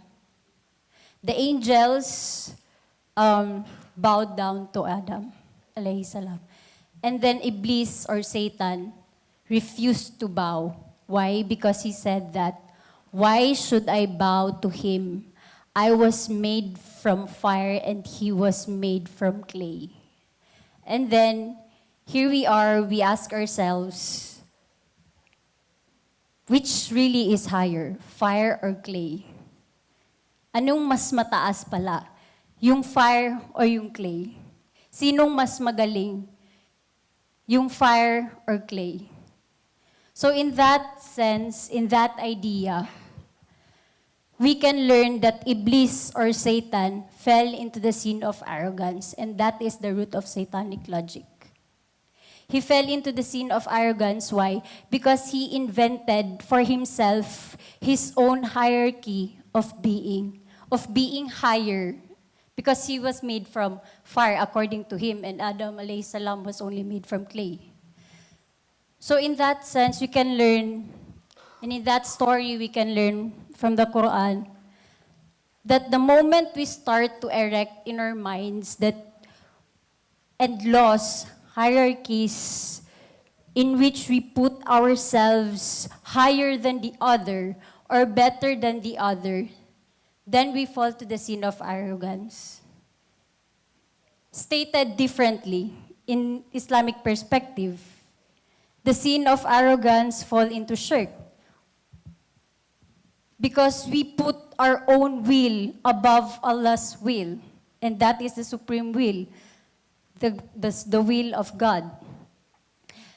So false hierarchies, therefore, I'm not saying that all hierarchies are bad, but false hierarchies sow division, discord, and violence. So if we, as human being, when we start to see the other person as inferior to us, when we start to tell ourselves that I'm a Muslim, I'm better than him because he's non-Muslim, then we become extremists. And in Islam, there is no such thing as extreme. In Islam, we are moderate in Islam. So I just want to share that idea and to accept for us people, to accept the other as the other without provision, without reasons, without requirements. For me, that is the true essence of democracy. Of us human beings being equal, created as equals. We do not accept the other person just because gusto natin siya, just because he is rich, just because he is not poor, so we accept him. So I think that's all I just want to share, because we engage into a dialogue. And I think it's very important that when we start to tell ourselves that I want to engage in a dialogue, you remove the notion of you are better than the other. So that's all. Thank you. Assalamu alaikum. Thank you, Ms. Althea. Yes, man in green. Please identify yourself and then share your thoughts. I'm Father Hil Donaire. I'm a Jesuit. Assalamu alaikum. Just 3 points I'd like to share. First one, this is for the young, but the young are already going out. I remember when I was a student, I would be asked by my teachers to join in some dialogue, some conference. And the start, I felt like I was lost. I don't know what they're talking about. Siguro, I just want to share inter and intra. It hasn't been defined clearly, but maybe some of you already have a clear idea of what intra and inter is. Inter-dialogue would mean interfaith. That would mean dialogue between Christians and Muslims. Intra would be inside the faith. Like, for example, if I'm a Protestant and a Catholic and we're engaged in dialogue, that is intra-faith dialogue. If I'm a Muslim, I would be engaged in intra-faith dialogue. If I'm let's say I'm a Sunni and I'm engaged with a Shia, that's intra-faith dialogue. Or we can maybe expand it to if I'm a Maranao and I'm engaging in a discussion with a Tausugar Iranon, it's within that faith. That's called intra-faith dialogue, just for the young, especially the young, who I was feeling, when I was young, I felt I was lost in the discussion because they're just terms that were not defined clearly at the start. Okay, so that's the first point. The second is this, and I think this is for also, I'm speaking from my Christian perspective. Before I studied Islam, I always thought of the Muslims as just one homogeneous group, and I think it's clear, especially for the Christians here now, that that is not the case. When we speak of our brothers and sisters who are Muslims, they're not one homogeneous group. You may have sensed already the division between the Sunni and the Shia, but I think if you're going to talk about the Philippine situation, that is multiplied maybe 17, 18 times because of the tribes that we have. What I'd like to share is that the problem that we have here in our country is when you speak of the Muslims, and that's what the government has acknowledged, that we want to help our Muslim brothers and sisters, but then I think they always refer to the Muslim as one homogeneous group, and I think that is one big problem, because amongst the Muslim brothers and sisters of ours, there's no one single unity that is happening, and that is what we desire to have, because if we will be working with our Muslim brothers and sisters, and if we don't sense a one united group, then we'll just be dealing with one group which might be opposed by other groups, and which will lead to many other problems. Third point that I'd like to share is like a dream, and I think this is the start of the dream that we have We want to see a Mindanao that is progressive, and part of that would be the unity, or at least what Father Felix have mentioned, the desire for unity in the, not really unity in uniformity. How do you say it, Father Felix?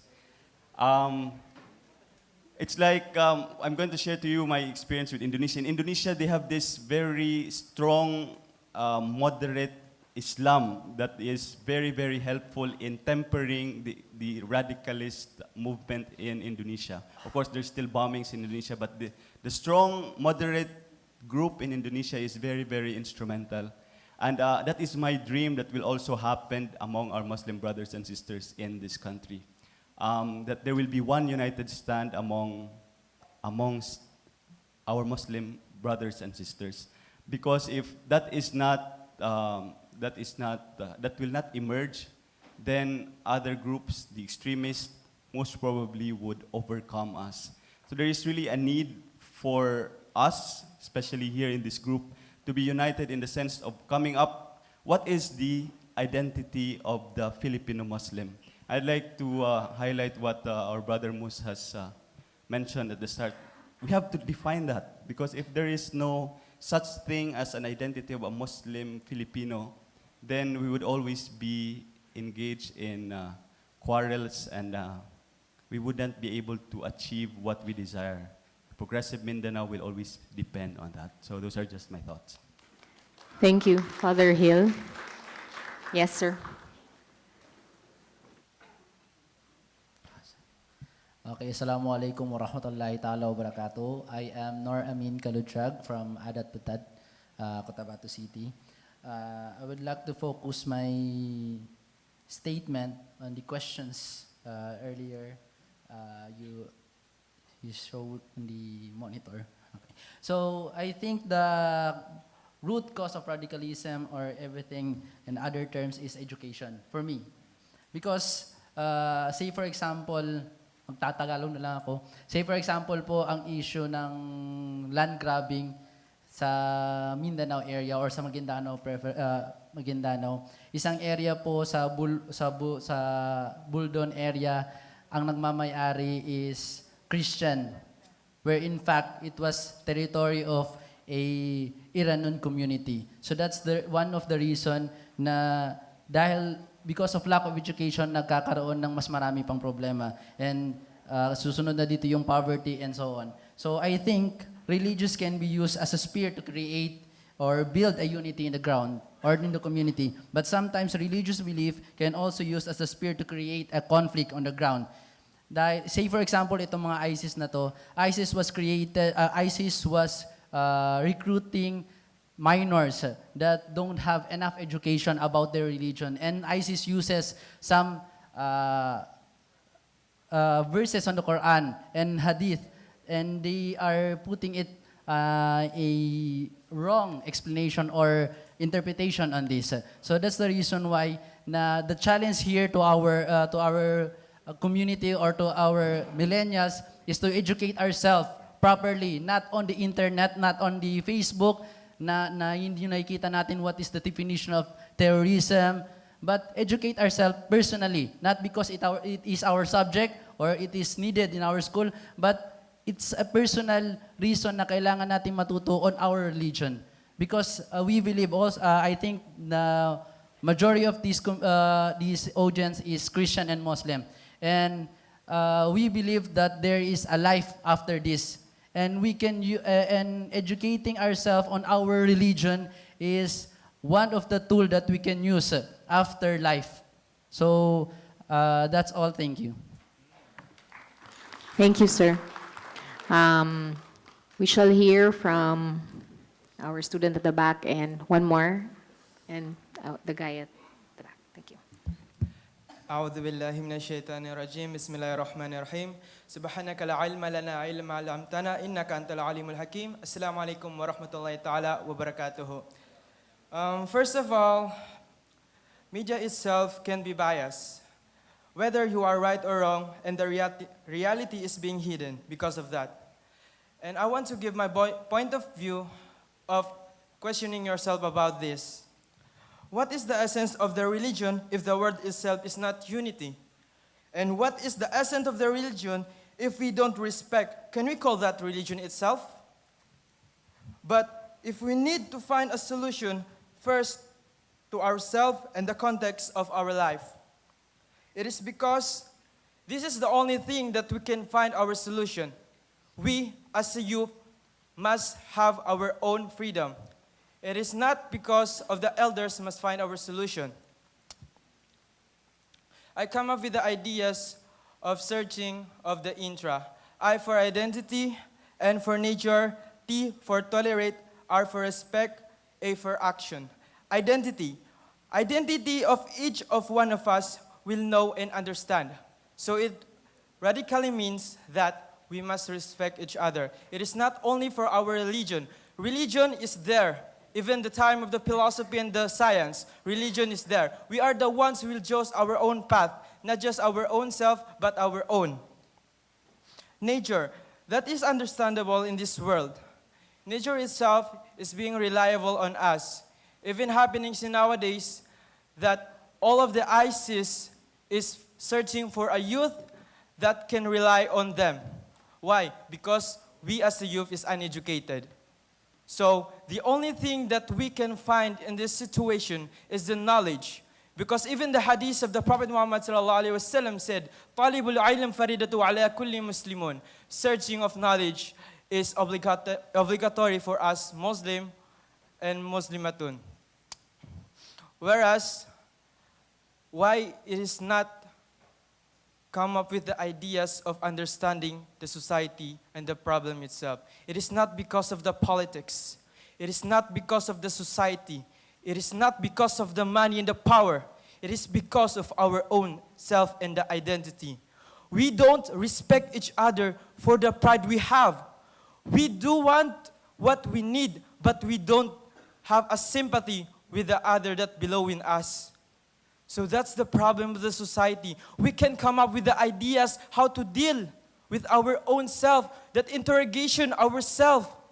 And that's what's happening to the leaders right nowadays. They don't understand the meaning of life. The youth itself is the key, but the elders itself is the reality, where we can search the truth and the solution.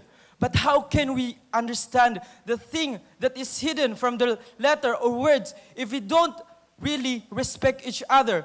Religion is not there for us to find a solution, our own self. Religion is there for us as a guidelines.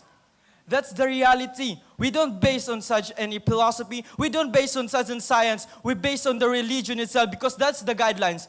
That is sent from the God, a scripture from the God. It is not a joke for us to learn for anyone because we base on the religion. And lastly, religion itself is very important because it is define our identity and beliefs. Why? Because of the religion, we do respect each other. Because of the religion, we love each other. But I want to answer the question, how can we solve the problem itself by the discrimination itself? Simply, respect. The difference between the other religion in the Prophet Muhammad ﷺ, لا فرق بين المسلم والكفار إلا بترك الصلاة. It means that the difference between the Muslim and the non-Muslim is salah. So it means that we are probably the same, but we don't respect each other in that case. We don't know the reality of the world itself. We want to achieve more than things that we ever thought. We can be a professional, we can be rich, but we don't know each other. We rely on ourselves. We don't love each other. We don't respect each other. We come up with the ideas of the philosophy and the science, but we don't know what is the real meaning of it. We don't believe in the religion. We don't believe in the good virtue. We don't believe in something else, but we only need ourselves because of the pride. Because of the pride itself. That's why even the leaders must show us what would be the best thing to do. But because of the pride, that's not really matter. As a youth itself, we need you as elders to help us to help us to find the unity itself. Because we, the youth itself, is the future. And we need you to understand what is the present nowadays, even the past. Subhanallah, this is not a thing that we can be so proclaimed to ourselves.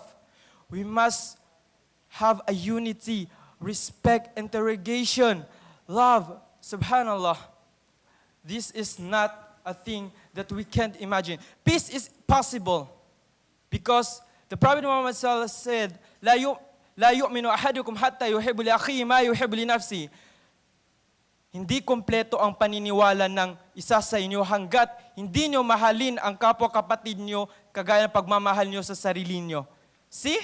Malalaman natin doon na hindi lang dapat sa sarili tayo mag-focus, kailangan sa iba ring tao. Hindi yung minumungkahin natin na isang saloobin natin, ngunit hindi nagbe-benefits yung ibang tao. Ano ba magagawa natin kung isa lang tayo? Kung magtutulungan tayo sa isang bagay, maaari tayong magtagumpay. Subhanallah. That's my point. Inshallah, we can understand each other. Because the point of the terrorism itself is the isolation of our own identity. Shukran. Thank you, Prince. I'm mindful of the time because we only have until 6 p.m. and I really think we should hear the final remarks of our lead discussant before we end our Pakighinabi session. I extend my apologies to those who would wish to share their insights, but you can join the conversation online. I'm sure it's still ongoing. Use the hashtag Pakighinabi. Again, my apologies. Let's hear from our lead discussant before we wrap up this Pakighinabi. Maybe you can again use the projector towards what I have on the screen here, so you can see that. Thank you very much for all the good remarks that were made. Maybe one way of continuing what has been shared today can be to look at those reflection points and share with your fellow human beings, your fellow believers, on the following themes. When did I feel that the other is not our enemy, but a fellow believer? Even if he belongs to a different way of seeing my faith tradition. Which responsibility do we have as one religion in our region, our country, our world today? And can I already feel that members of other groups of my religion have suffered from what we have done to them? This kind of sensing may open our hearts and our minds to be instruments of God's peace and love. I think that is the intention by which we were created and called. We have heard so many contributions. I think the point is now not to systematize and synthesize. It's just to let, in a moment of silent reflection, still staying together, let that what has been uttered resound in us, and then with that sense of new hope, new perspective, we can go our ways into the future of this country.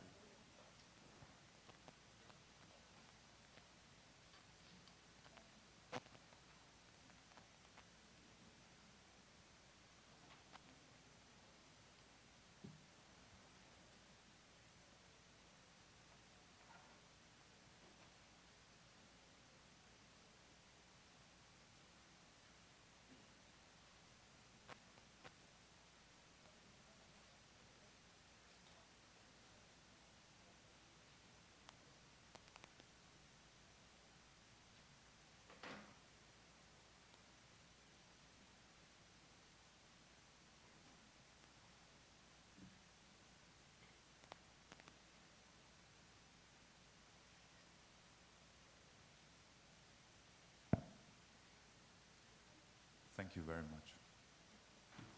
Thank you, Father Kerner. As a token of our appreciation for gracing this event, we would like to give this certificate of appreciation to Professor Dr. because he holds a double doctorate, Felix Kerner of the Society of Jesus, for his invaluable contribution as lead discussant in the Pakighinabi on intra-religious dialogue, how a faith tradition can rediscover its unity. Held at the Finster Auditorium, Ateneo de Davao University on 30th of August 2017, Davao City, Philippines. Signed, Father Joel Tabora of the Society of Jesus, University President.